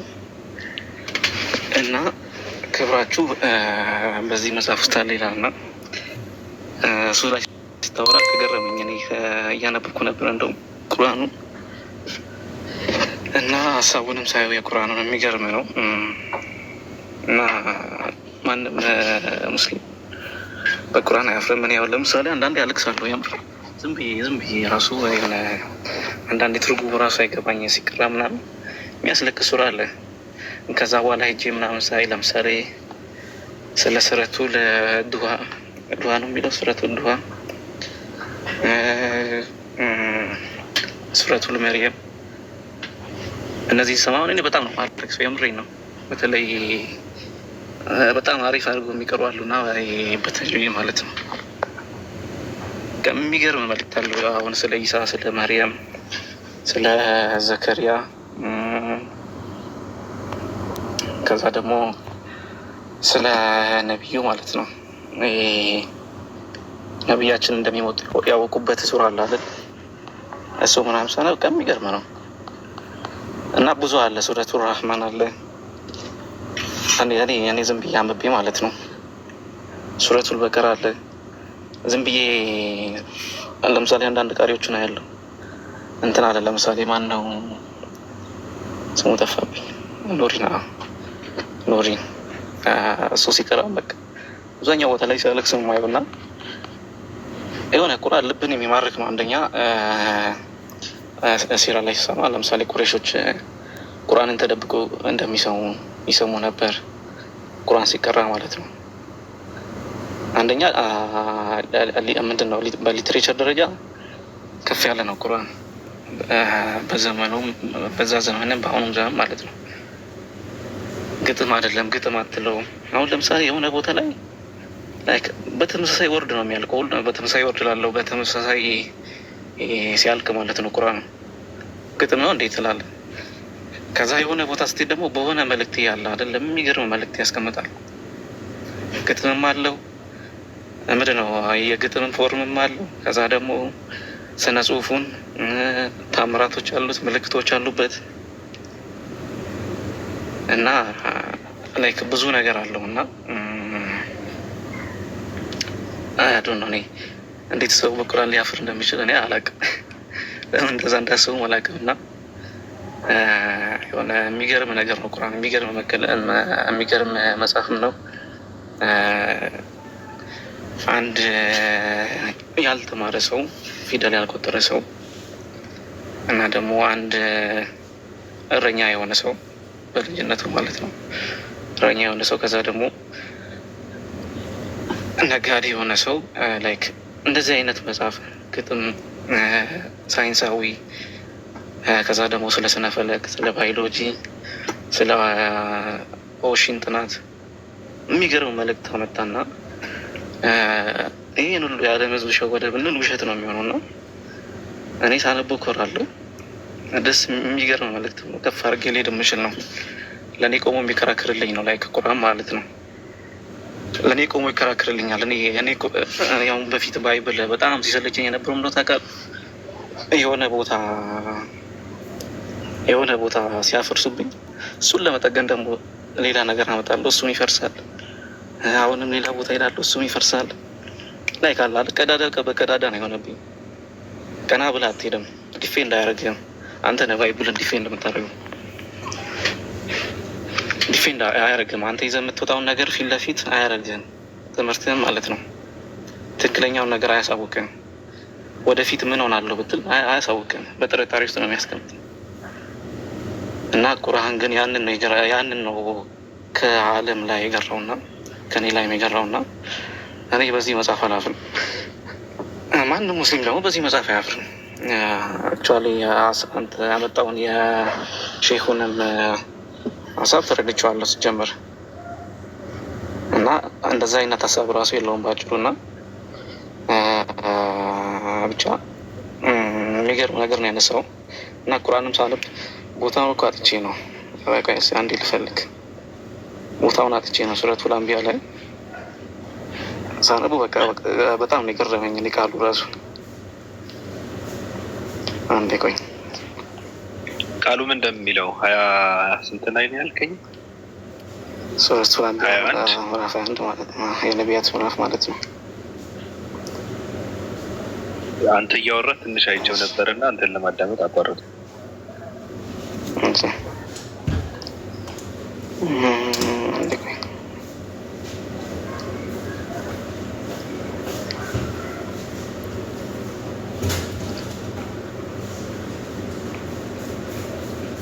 ዝም ብዬ ያነበብኩ ነበረ ሰሞኑን በተፍሲር ምናምን ስለ ነቢያት የሚያወራበት መንገድ፣ ስለ እነ ኢብራሂም ስለ እነ ሙሳ የሚያወራበት መንገድ፣ ማርያምን ዝሙተኛ ናት ሲሏት እና ደግሞ ኢሳ እንዴት እንዳወራ የሚገርም ነው። ዝም ብዬ ሳነብ ነበር። 48 አይደለም ምዕራፍ 1 ላይ ነው ያየሁት። እንዴት ቁጥሩ ለምዳሌስ ቁጥር ሰው አለቀ። ቃሉ ምን ይላል አልከኝ? ክብራችሁ በእርሱ ውስጥ የሆነን መጽሐፍ ነው የሚለው። ወደ እናንተ በእርግጥ አውርድ ነው የሚለው።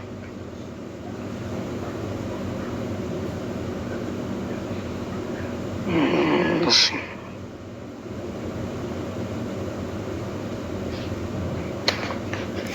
ቁጥር 10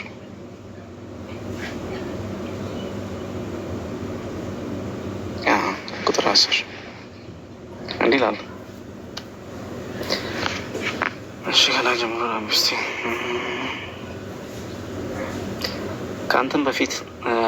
ከአንተም በፊት ወደ እነሱ የምናወርድላቸው የሆነን ሰዎችን እንጂ ሌላን አላክንም።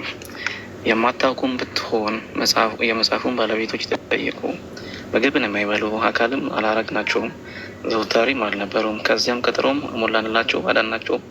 የምንሻውንም ሰው አዳን፣ ወሰን አላፊዎችንም አጠፋን። ክብራችሁ በውስጡ ያለበትን መጽሐፍ ወደ እናንተ በእርግጥ አወረድ አታውቁም ምን ይላል። እና ይሄ ነው የገረመኝ እኔ ዝም ብዬ ማለት ነው። ክብራችሁ በመጽሐፉ ውስጥ ያለበትን መርግጥ ወደ እናንተ አወረድን ይላል። እና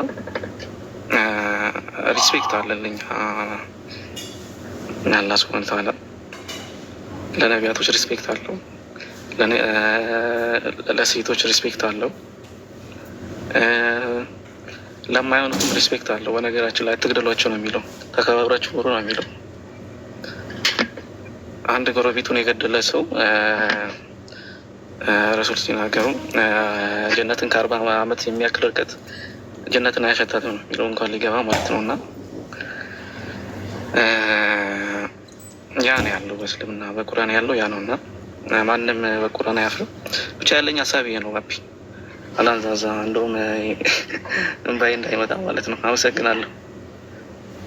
አይ ጥሩ ሀሳብ ነው። የሚገርመ ነገር አንዳንዴ ምንድን ነው ሶሻል ሚዲያ ማነብና እየሰማ የማያዳምጥ ሰው አለ። እኔ እንደውም ጥሩ ቃል አገኙ ብዬ ነው የምለው፣ ይገልጻቸዋልን ብዬ ነው የማስበው። እና ከአንገት በላይ አፍ የሆነ ትውልድ ብቻ ነው ጆሮውን የማይጠቀምበት ማውራት እንጂ አይሰማም። ይሰማል፣ አያዳምጥም። አይኑን አያይበትም፣ አይምሮን አያስተነትንበትም፣ አያሰልስበትም። በጣም ከባድ እና አንድ ሰው ተነሳና የሆኑ አባት የሆነ ነገር ተናገሩ። ከዛ ትንሽ ነገር ቀንጨብ አድርጎ ፖለቲካ ሲሰራ እዛ ጋር የተናገሩት እንኳን እኮ ራሱ በጣም ግልጽ ነው እንጂ አሁን እኮ እንደዚህ አይነት አባት መጥተው እኮ ተሸማቀቅን ሰው ተሸማቀቅን ቢኖር እንኳን ራሱ ሊሉም አይችሉም። እንደዛ አይነት ስሜት እንኳን ቢኖር ቢደረግ እንኳን አይሉም። ሰው እንደዛ አይልም ራሱ ማንንም ሰው የሚያሸማቅቅ ማንነት ያለው እንኳን በሚዲያ መጥቶ እንደዛ አይልም። ግን ሰውየው የሚናገሩት ሌላ ነገር ነው። መጥቶ ግን አንድ ሰው ፖለቲካ ሲሰራ አይ ትክክል አይደለም እርሱ ያሉት እንደዚህ ነው። በእርግጥም በየትም ሃይማኖት ያለ ማንነት ነው። ወጣት የመንፈሳዊነት ጥማት አለበት። በድፍረት ምንድነው በቆራጥነት የአምላኩን ትእዛዝ አይተገብርም አያከብርም ብለው ሲሉ ትክክል ነው። በእኛም እንደዛ አለ። ስለዚህ እኛም መመለስ አለብን፣ እኛም ማዳመጥ አለብን፣ እኛም ማንበብ አለብን ከማለት ይመጣና አንድ ሰው ፖለቲካ ይሰራል። ትክክል አልተደረገም። ይህን የማይቃወም ትውልድ መፈጠሩ ማንነቱን በትክክል ያልተረዳ ትውልድ ነው። ምክንያቱ ራሱ ስለ ራሱ ነው የተናገሩት። እርሱ ሙስሊም ነው ሰውዬው አባት ማለት ነው። የሚያወሩት ግን ስለ የትኛውን ቦታ ላይ ያለ ምን እነሱም ይገልጻቸዋል። ራሱ ሃይማኖትን ከሚያዘው የራቀና የወጣ ትውልድ ነው እየፈራ ያለው። በጣም እንትን የሚል ማለት ነው። እሱን እንትንም የሚከለከለው ነገር ካለ ከማንበብ ዘሎ የሚያለፍ መዝለል ማለት በነገራችን ላይ በማንበብም ብቻ አይደለም በመተግበርም እኮ እየዘለለ ነው ትውልድ። ዘሎ ኃጢአትን እየሰራ ነው። ትእዛዝን ዘሎ ፈጣሪውን እያስቆጣ ነው። ፈጣሪውን እንትን እያደረገ ነው፣ እያመፀ ነው ማለት ነው ትውልድ። ስለዚህ እኛምንም ይገልጻል። ስለዚህ እኛም በምክሩ ተመክረን ወደ ራሳችን መመለስ አለብን ከማለት አንድ ሰው በጥላቻ የሌለን ፖለቲካ ሲሰራ ተሸማቀቁበት እኮ አያችሁን ያልኩትን ትንቢቱ ተፈጸመ ትክክለኛ እንደዚህ ብሎ ነው ፖስት ያደረገው የጻፈው በቴሌግራም ማለት ነው። ከዛን ራሱን ነብይ አድርጎ የሆነ ራስታ እንትን ተደርጎ ኤአይ አምጥቶ ትክክለኛው ነብይ ማን ነው ምናምን ብሎ እንትን ይላል። ራስን አለማወቅ ውስጥን አለመረዳት ነው። ውስጥ ባዶነትን ነው። በእርግጥ ውስጡ ምንም እንደሌለ ነው የተረዳው። እኔ እረዳዋለሁ። ምንም እንደሌለ ከድሮ ምንም አልነበረውም ውስጡ፣ አሁንም የለም። የሚያሳዝነው ነገር እንደዛ ብሎ ፖስት ሲያደርግ ሰው ብዙ ሺህ ነው ላይክ ያደረገ። እሱ ትውልድ ነው የሚያሳዝን።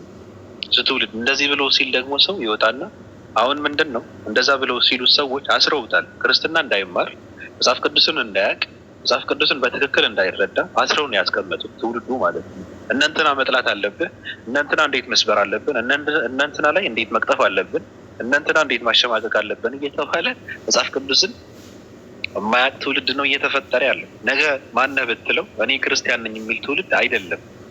ክርስትና ምንድን ነው ብለህ ብትጠይቀው አንድም መልስ የማይመልስ ትውልድ እኮ ነው ያለው። ያሳዝናል እኮ። ስለዚህ እንደዚህ ብሎ ተመልሰው እንትንን ከማስተማር ይልቅ ጥላቻን ይነዛል። ያልተደረገ ያልተባለ እኮ ነው። ተሸማቀቁበት አያችሁ ያልኩትን ተፈጸመ ነው። ትክክል አይደለም ውሸት ነው ብለው መቃወም የነበረባቸው ክርስቲያንን የሚሉ ሰዎች፣ ክርስትና የሚያስጨንቃቸው ሰዎች ነበሩ። እና ሬይነር እዚህ ላይ ካስገባኸኝ መናገር እችላለሁ።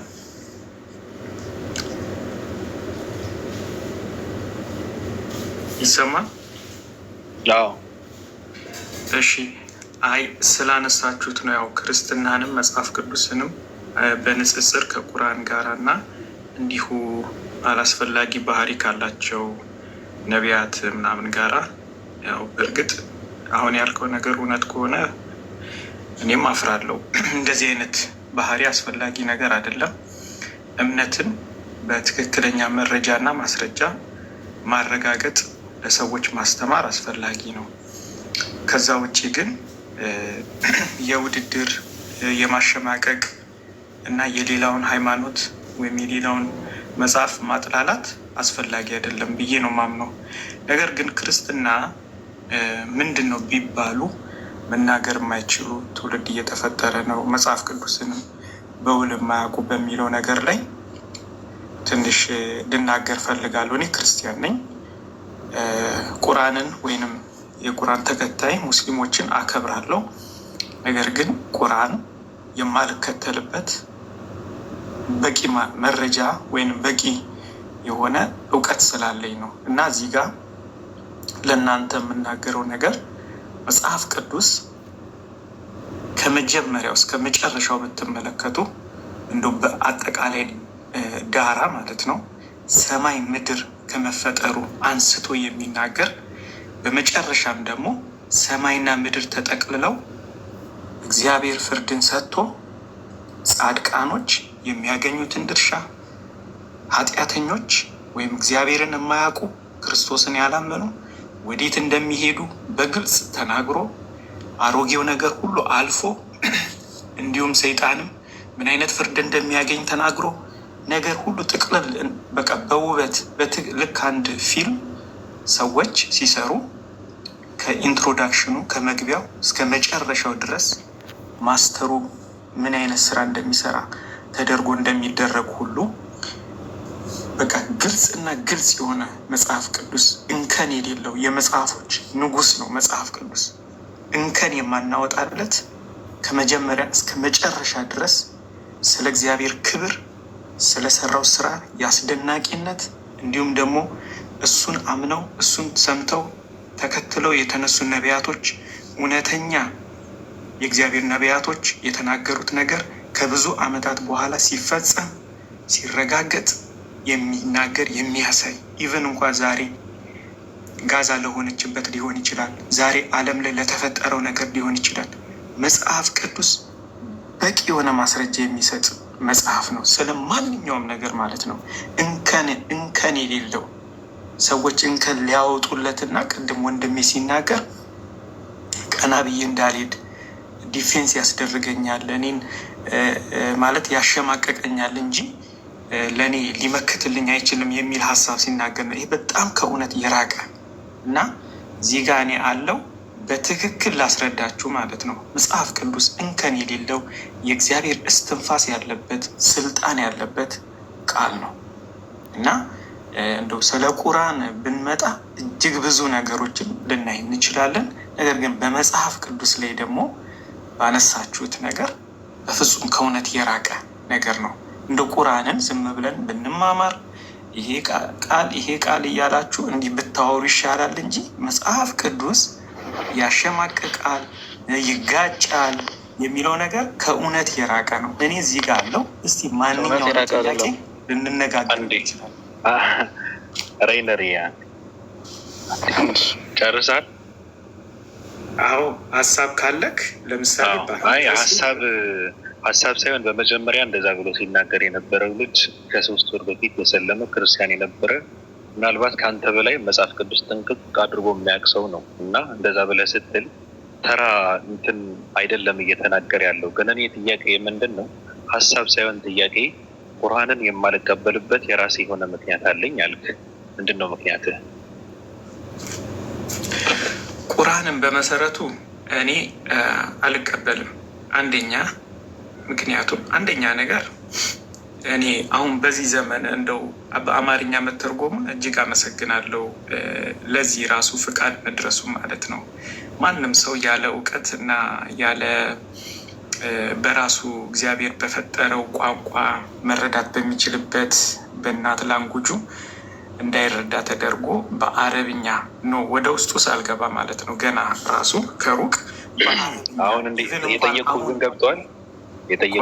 አንዴ አድምጠኝ እና እንድናወራ ምንድን ነው የምታደርገው? እንድናወራ እኔ ጋ የሚሰራው ምን መሰለህ? እውነትን ቁጭ ማድረግ ብቻ ነው የምፈልገው እኔ እንጂ የመጠጡ እያቦኩ ምናምን ነገር ከሆነ ትርጉም የለውም። እኔ የምጠብቀው ምንድን ነው?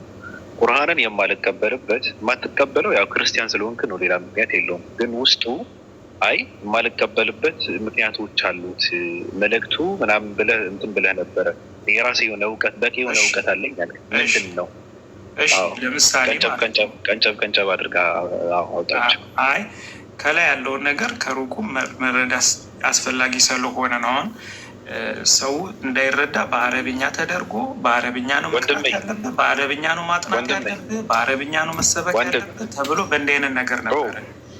ወንድሜ ልግባልክ ወደ ፖይንት ልግባልክ እኮ እኔ ወደ ፖይንት ግባ እንጂ እንደዛ ብለን ካወራን መጽሐፍ ቅዱስም የመጽሐፍ ቅዱስ ቋንቋ ግዕዝ እንጂ አማርኛ አይደለም። አንተ ደግሞ ግዕዝ ለአንተ ሚስጥር እንጂ አታውቀውም። አሁን ዝም ብለህ አሁን ምንድን ነው እኔ የጠየቁህን ጥያቄ መልስልኝ። ከግዕዝም እኮ የፉክክር እንዳይሆን እኮ ነው እንደዚህ አይነት ያልተባለውን ፖይንት አንድ ለአንሳ። ይሄኛውንማ መመለስ ስለማትችል ነው። ግን እሺ ቱ ዘ ፖይንት አንድ ወንድሜ መመለስ እሱ እኔ ስለ አላህ እናንሳ። አላህ የሚባለውን ማለት ነው። አላህ በመሰረቱ በቁርአን ላይ የተጻፈው አላህ የሚባለው ፍጥረት ሁሉ እግዚአብሔር ብሎ ሰማይና ምድርን ፈጠረ ብሎ ክርስቶስ ኢየሱስን ለእኛ ላከልን ብለን የምናመልከው አምላክ እግዚአብሔርን ኢኳሊ የሚወክል እሱ አይደለም። አላህ በመሰረቱ በመካ እዛ በጣዖት የተቀመጠ ይሄ ኪዩቢክ እንትን አለ። እዛ የሚያመልኩት የሚቀቡት ሄዶ የሚሰግዱለት ወደዛም እዚህም እንኳ ተቀምጦ በየትኛውም ስፍራ አቅጣጫቸውን ወደዛ አድርገው የሚሰግዱለት እዛ ያለው ጣዖት ነው። አላህ እግዚአብሔር ቢሆን ኖሮ ማስረጃ በመጽሐፍ ቅዱስ ላይ ወንድምህን ውደድ ነው የሚለው። ጠላትህን ውደድ፣ ለሚያሳድድህ ጸልይለት አይልም። መጽሐፍ ቅዱስ የማይለው ነገር ካወራ እኛ ጋር እንግባባ። በመጀመሪያ ምዕራፍ 5 በቃ እንደዛ ከሆነ እናነበዋለን። ማቴዎስ 5 እናነበዋለን። አሁን እንገባለን እዛ ጋር። ግን አንደኛ ነገር አላህ ማለት ጣዖት ነው አልክ። ገብቶሃል አባባሌ? እሺ አንደኛ ነገር እሱን ማስረጃ ታመጣለህ። ሁለተኛ ደግሞ ምንድን ነው እኔ ጥያቄ እዚህ ጋር ምንድን ነው ኢየሱስ ክርስቶስ እግዚአብሔር አብን ማን ሲለው ነበረ? ወይም በዘመነ ኢየሱስ ክርስቶስ የነበሩ ሰዎች የፈጣሪያቸው ስም ማን ብለው ሲሰይሙት ነበረ? ማን ብለው ሲጠሩት ነበረ? አይ እኔ ማንኛውንም ጥያቄ ላስተናግድ ፈቃደኛ ነኝ። ነገር ግን አንድ ርዕስ ካነሳን በኋላ ያንን ሳንጨርስ ወደ ሌላ ስለ ፈጣሪ ነው እያወራን እኮ ስለ ፈጣሪ እኮ ነው እያወራን ያለ ስለ ፈጣሪ ነው የምናወራው። ወንድም ጥያቄ ስላለኝ ቁርአንን እኮ አይደለም ላስረዳ ስለሆነ እኮ ቁርአን ላይ ያለው አላህ የፈጣሪ ስም ነው እያወራን ያለ ነውና እግዚአብሔር መጽሐፍ ቅዱስ ላይ ያለውን እግዚአብሔርን እና ቁርአን ላይ ያለውን አላህ የሚባለው አንድ አለመሆናቸውን ላስረዳክ ነው። አሁን ከዛም በኋላ እሱ ማንነቱና ምንነቱ ወንድሜ ማንነቱና ምንነቱ ከማውራታችን በፊት በመጀመሪያ እግዚአብሔር ላይ ያለው እግዚአብሔር ብለን ስለሱ ማንነትና ምንነት ከማየታችን በፊት በመጽሐፍ ቅዱስ ያለው እግዚአብሔር በዘመነ ኢየሱስ ክርስቶስ ከዛም በኋላ የነበሩ ህዝቦች ማን ብለው ሲጠሩት እንደነበረ ንገረኝና ገብተን ማንነቱና ምንነቱን ነው እንጂ ዘመ ብለን እግዚአብሔር ብለን ከተቀበልንማ ችግር አለ። ምንድነው ችግሩ? ምንድነው እግዚአብሔር? ቴንክ ዩ። ችግሩ ምንድነው ከተባለ እግዚአብሔር ብሎ ያለውን በመጽሐፍ ቅዱስ ሰማይና ምድርን የፈጠረ አምላክ የእሱ ስም ሳይሆን ኢትዮጵያ ውስጥ በዘመነ ይዛናና ሳይዛና ሲመለክ የነበረ የጣዖት ስም ነው። ገብቶሃል አባባሌ?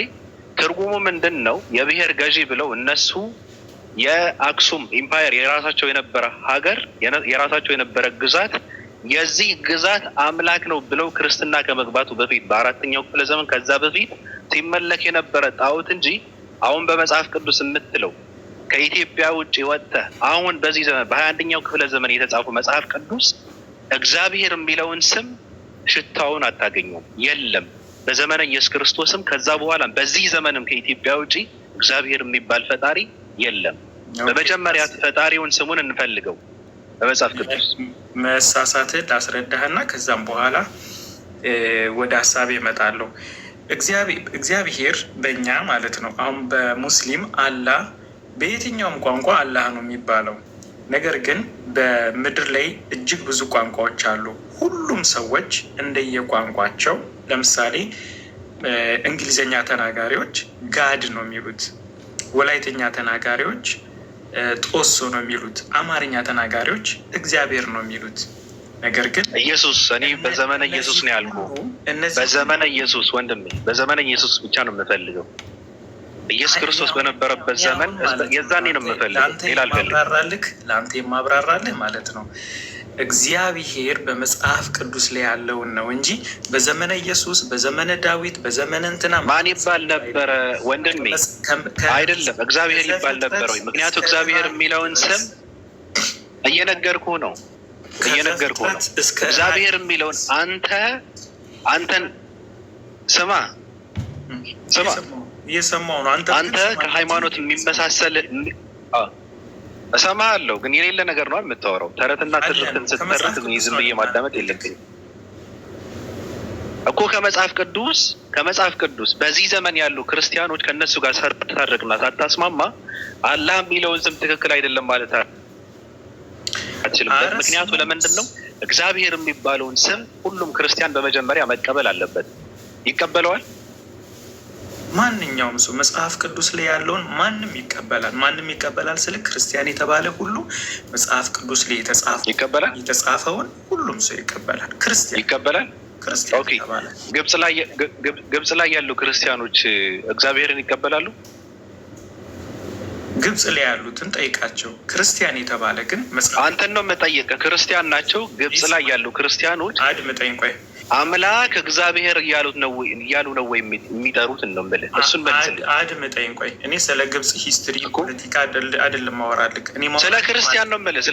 ስለ ክርስቲያን እኮ ነው የጠየቀው። ክርስቲያን የተባለ ይኸውልህ፣ ግብጽ ሳትል ኢትዮጵያ ሳትል ክርስቲያን የተባለ መጽሐፍ ቅዱስ ግብጽ ላይ ያሉ ክርስቲያኖች ቆይ አንዴ አድምጠኝ ነው ግብጽ ላይ ያሉ ክርስቲያኖች ወይም ከፈለክ ራሻ ላይ ያሉ ክርስቲያኖች እግዚአብሔር የሚል የፈጣሪ ስም ይቀበሉታል፣ ያምኑታል፣ ያምኑበታል። እሺ እኮ እሱ መልስልኝ። ላያምኑም ይችላሉ። እኔ ግን ልንገርክ ለአንተ ክርስቲያን የተባለ ሁሉ በመጽሐፍ ቅዱስ 66 መጽሐፍቶች ስብስብ የሆነውን ያምናሉ። 66ቱ መጽሐፍ እሱን አይደለም እኔ የጠየቁ። እኔ ስለ መጽሐፍ ቅዱስ አይደለም። ኖ ሌላ ነገር አታውራ ወንድሜ ሳይሆን ፖለቲካ ስቶ ያልተባለ ነገር ፖለቲካ አላወራውም። እኔ ፖለቲካ አይደለም። አንተን የሚመስል ክርስቲያን 66 እና 81 አትበለኝ እኮ። ግብጽና ራሻ ያሉ ክርስቲያኖች እግዚአብሔርን የሚል የፈጣሪ ስም ይቀበሉታል ወይ ነው? እሱን መልስልኝ መጀመሪያ። አድምጠኝ። መቀበል ባይቀበሉ እንኳ ማለት ነው ጥያቄውን መልስ እኮ። ጥያቄውን መልስልኝ። መቀበል አለባቸው። እነሱ ብቻ ሳይሆኑ አልተቀበሉ ክርስቲያን እኮ አልተቀበሉ። ክርስቶስን ከተቀበልክ ይህም መጽሐፍ ቅዱስ አልተቀበሉ። ስለ ክርስቶስ መቀበል አልጠየኩም። ስለ መጽሐፍ ቅዱስ በመጽሐፍ ቅዱስ ማመን አልጠየኩም። ግብጽና ራሻ ላይ ያሉ ክርስቲያኖች እግዚአብሔር የሚል ስም ይቀበሉታል ወይ? የሚያክል አገርን ወክሎ ማውራት ቀርቶ አንድ ግለሰብ ክርስቶስን እንደ ግል አዳኙ አድርጎ መጽሐፍ ቅዱስን መቀበል አለበት። መብቱ። ስለ መጽሐፍ ቅዱስ መቀበል አላወራሁም እኔ። ስለ መጽሐፍ ቅዱስ አይደለም። ስለ መጽሐፍ ቅዱስ አይደለም። ስለ ፈጣሪ ብለህ ያልከው ስለ ማንነቱ ነው እኮ። ስለ ማንነቱ ፈጣሪ ብለህ የምትለው ጋዴቢ ናውረድ ይታባቱ ጥናዣ ምን ይመስላል? ባይቀበሉ እንኳን መቀበል አለባቸው ይለኛል እንዴ? አንተን የመሰለ እንዳንተ የሆነ ክርስቲያን እግዚአብሔር የምትለውን የጣዖት ስም ካልተቀበለ እሱን ሳታስታርቅ እነሱ ጋር ሳትስማማ ለምን አባህ ነው ሙስሊሞች ጋር ገብተህ አላህ የሚባለው የጣዖት ስም ነው ምናምን እያልክ የምታወራው? ምን አባህ ገባ? በመጀመሪያ አንተን የሚመስል ክርስቲያንን በመጀመሪያ እሱ ጋር ነው መታረቅ ያለብህ። መስማማት ያለብህ እሱ ነው። ማስማማት ያለብህ ይህን ነገር ነው። ደከከናም ምንድን ነው እንደዚህ አይነት ነገር? የት አባታችሁ ነው ለምዳችሁ የምትመጡት? እኔ ጋር አይሰራም። እኔ አንገትን እየቆረጥኩ ነው ማበራ። አልቀበልም እንደዚህ አይነት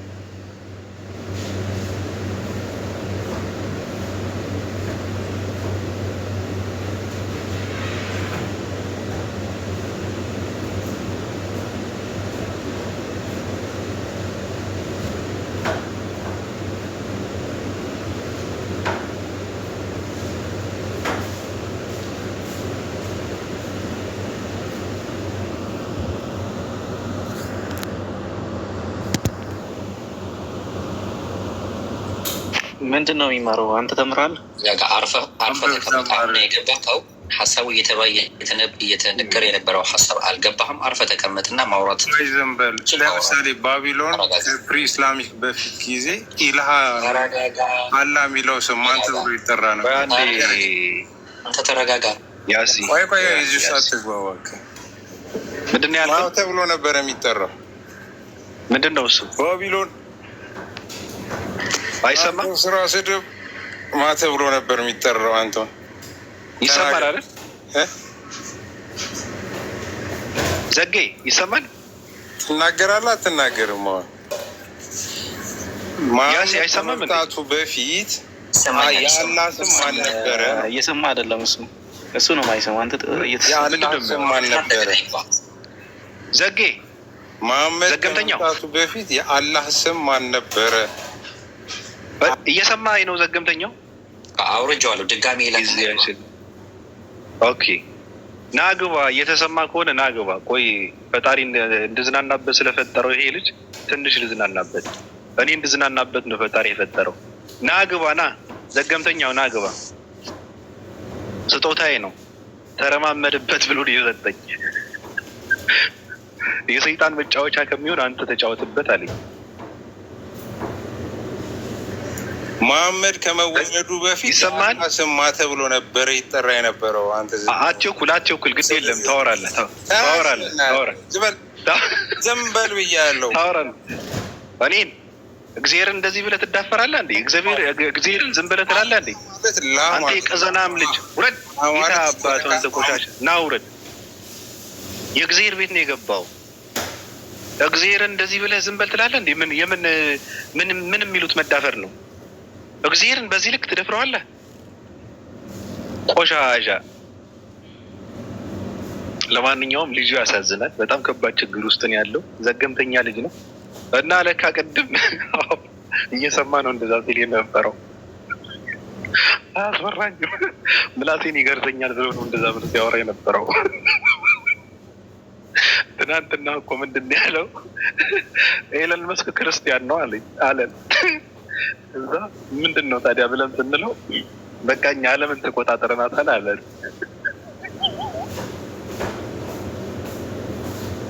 ሌላ ስንለው ጌትም አለ ቴስላ የብል ጌት ነው አለን። ይሄ ልጅ አንድ ባለ ሀብት ደግሞ ሳውዲ ላይ ደግሞ ፔትሮሊየም ሼል ሆልደር ነው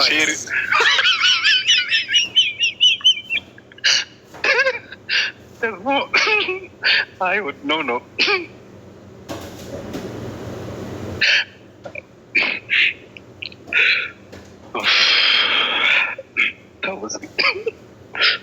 ቤት ሁለተኛ እንዳትበጣ። ሬም ነው ሬድቲም ነው እነዚህ ያለው።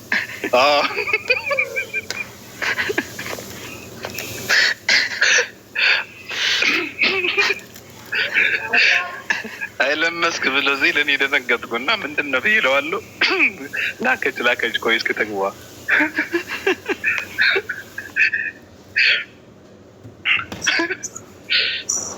አሁን ተረጋጋ። የእግዚአብሔር ቤት ነው የገባው፣ የተከበረ ቤት ነው የገባው። ሬት እንዴት ነህ?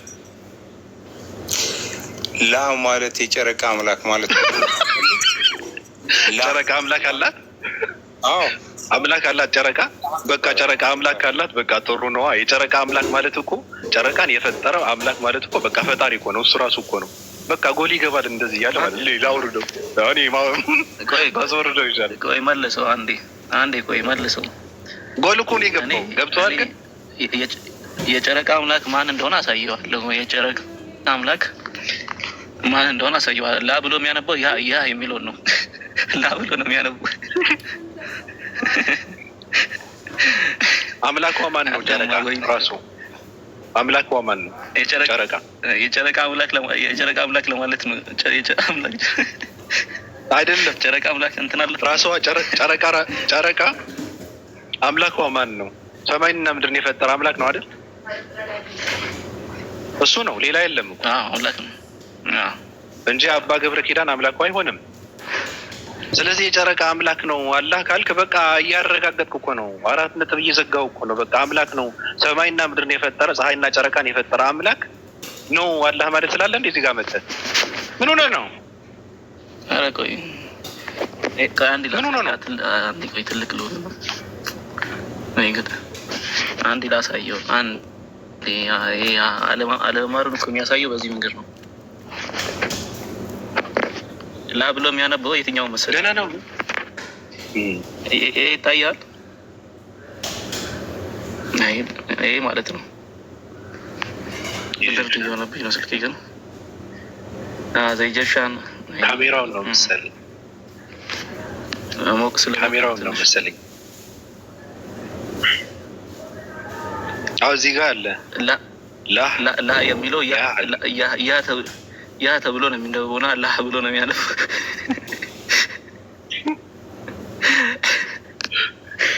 ቆይ ይቅርታ፣ ይሄንን ነው እንትን ምን ጋር የሚለው እና ያ ነው የሚለው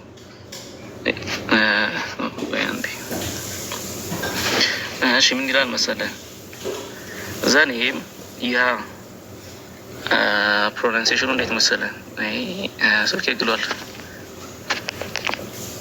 ዘኔም ያ ኢጂፕሽያን ትራንስሌት ሲደረግ ያ የሚል የትኛው ስልክ የምጠቀመው አሁን ቲክቶክ የገባሁበት ማለት ነው።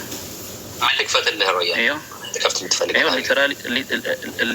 ሊተራሊ ሙን ጋር ነው የሚለው። ሊተራሊ ሙን ይህን ኢጂፕሽያን ያ ተብሎ የሚመለክ አምላክ ነበር በግብፃውያን መቼ ከ2500 ዓመት በፊት ከክርስቶስ ልደት በፊት ማለት ነው። ያው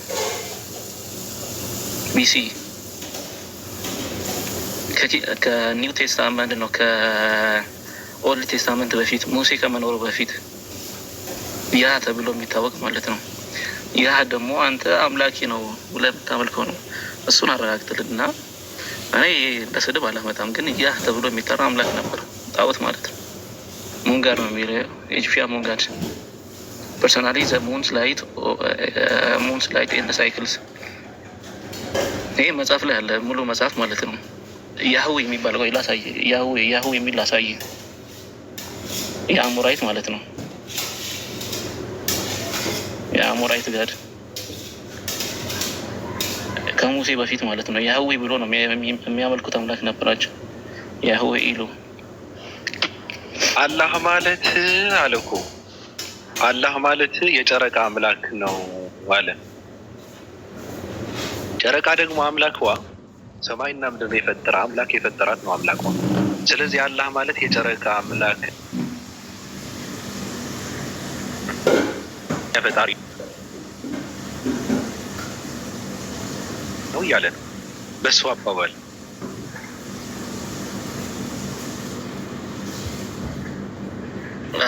እሱ የሚጠቀሙ በመልኩ መሰለ ጨረቃን ሲያመልኩ የነበሩ ሰዎች ነበሩ ነው።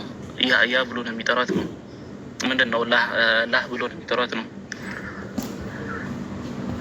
ግን እዚህ ጋር ያህዌ ኢሉ ይላል አይደል? እሺ ዋቲስ ያህዌ ኢሉ ሚን ሊንግስቲካል ይላል። እሺ ኢንኮኒፎርም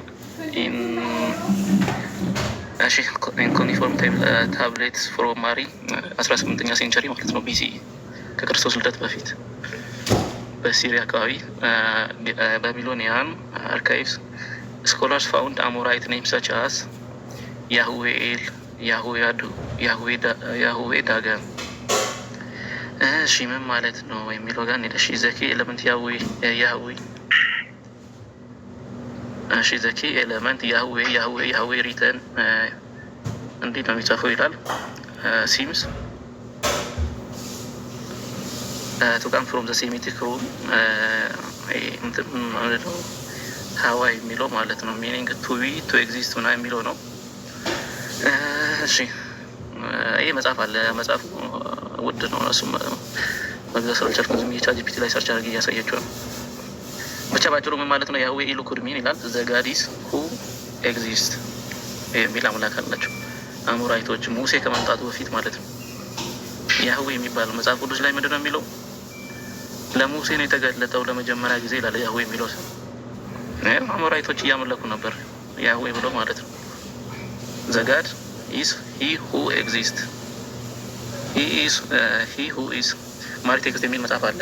ትልቅዬ መጽሐፍ መግዛት የምትችሉ ክፍላችሁ አማዞን ላይ ማየት ትችላላችሁ። ከዛ ነው ሪፈረንስ ራሱ የሚያቀርበው እና ያኛውን በደንብ አጣራ ነው። ከኢንሳይክሎፒዲያ ላይ ደግሞ አላ የሚለው ነቢያቶች ሲጠቀሙ አልነበረም ወይ? ያንን አጣርትና ሪድ። እንደዛ ነችኛውን አይተ ምን ይላል? እቺን ላ እያለ ያነባለ ማንበብ ስላላፈ ማለት ነው ይላል። ይህ ሲነበብ ላ አይደለም የሚለው ያ ነው የሚለው እና ቴንኪው ወብ አዎ በቂ ነው፣ በቂ ነው። ለሱ መልስ ከሰጠው በቂ ነው። ምክንያቱ ዘገምተኛ ሰው ነው። ያው እኔ በጣም ልዝናናበት የሰጠኝ አንድ ስጦታ ስለሆነ ጥሩ። ከዚያ ያለ ምስ ምንም የሚያውቀው ነገር የለም። ከገባው እኮ አሁንም በኮመንት ደጋግሞ ይጽፋል፣ እየጻፈ ነው። በነገርህ ላይ ጎል እየገባህ ነው። አላህ ማለት የጨረቃ አምላክ ነው ብለህ ካልክ፣ አዎ የጨረቃ አምላክ ነው። የምድር የፀሐይ አምላክ ነው። ምንድን ነው የምታወራው? የሰዎች አምላክ ነው። የፍጡራን ሁሉ አምላክ ነው። እሱ ነው የፈጠራቸው። ስለዚህ አላህ ማለት የጨረቃ አምላክ ነው ብለህ ካልክ ጨረቃ ደግሞ አምላኳ የፈጠራትን ነው አምላኳ እንጂ አንተ አምላኳ ልትሆን አትችልም። ወይ አባ ማቲያስ አምላኳ ሊሆኑ አይችሉም። ስለዚህ አላህ ማለት ሰማይና ምድርን የፈጠረ አምላክ ጨረቃና ፀሐይን የፈጠረ አምላክ ነው እያልክ ነው። ማይም እንዳንተ አይነት ገንገበስ ሰው አይቼ አላውቅም። እንዳንተ አይነት ዘገምተኛ ሰው እኔ አይቼ አላውቅም። እንዳንተ አይነት ደንቆሮ ሰው ደከካናም ሰው እኔ አይቼ አላውቅም። እንደዚህ አይነት ሰው የቆረፈደ ሰው ነው። በቃ በጣም ነው የሚያሳዝነው። ሱሪው ላይ እየሸና ነው እዚህ ጋር የሚገባው መሰለኝ። በቃ ሁሉ ነገሩ ሲያስጠላ ለምን እንደሆነ አላውቅም። ንግግሩ ይሸታል ዝም ብሎ በቃ ይህ ግም የሆነ ሰው ነው። ንግግሩ አያምር። በቃ ምንድን ነው ተናግሮ የሆነ ሰው ላይ ተጽዕኖ ሊፈጠር የማይችል ሰው፣ ድንቁር ያለ ሰው የለም። ልክ እንደዛ ዘገምተኛ ሰው።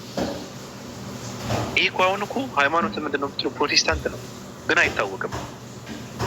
ከምን የተነሳ እንደሆነ አይታወቅም። ከፈለገ ኦርቶዶክሳውያን ጋር ይነጠፋል፣ ከፈለገ እነሱ ጋር ይነጠፋል፣ ከፈለገ የሆነ ቦታ ላይ ይሄዳል። ምንም እንትን የለውም። ሰዎች ሲያደርጉ አየና እንዴት አድርጌ ነው ሙስሊሞች ጋር መፋተገው ነው። በቃ ምንም አይሰራለትም። ራስህን ሁን፣ ራስህን ቻል።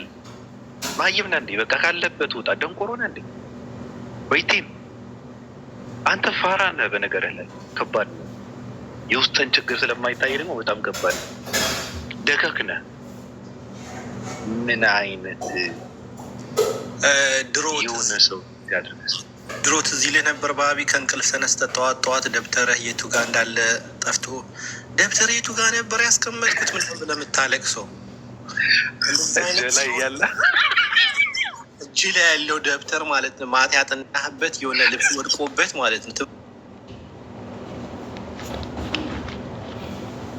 ቤት ላለመሄድ ስትፈልግ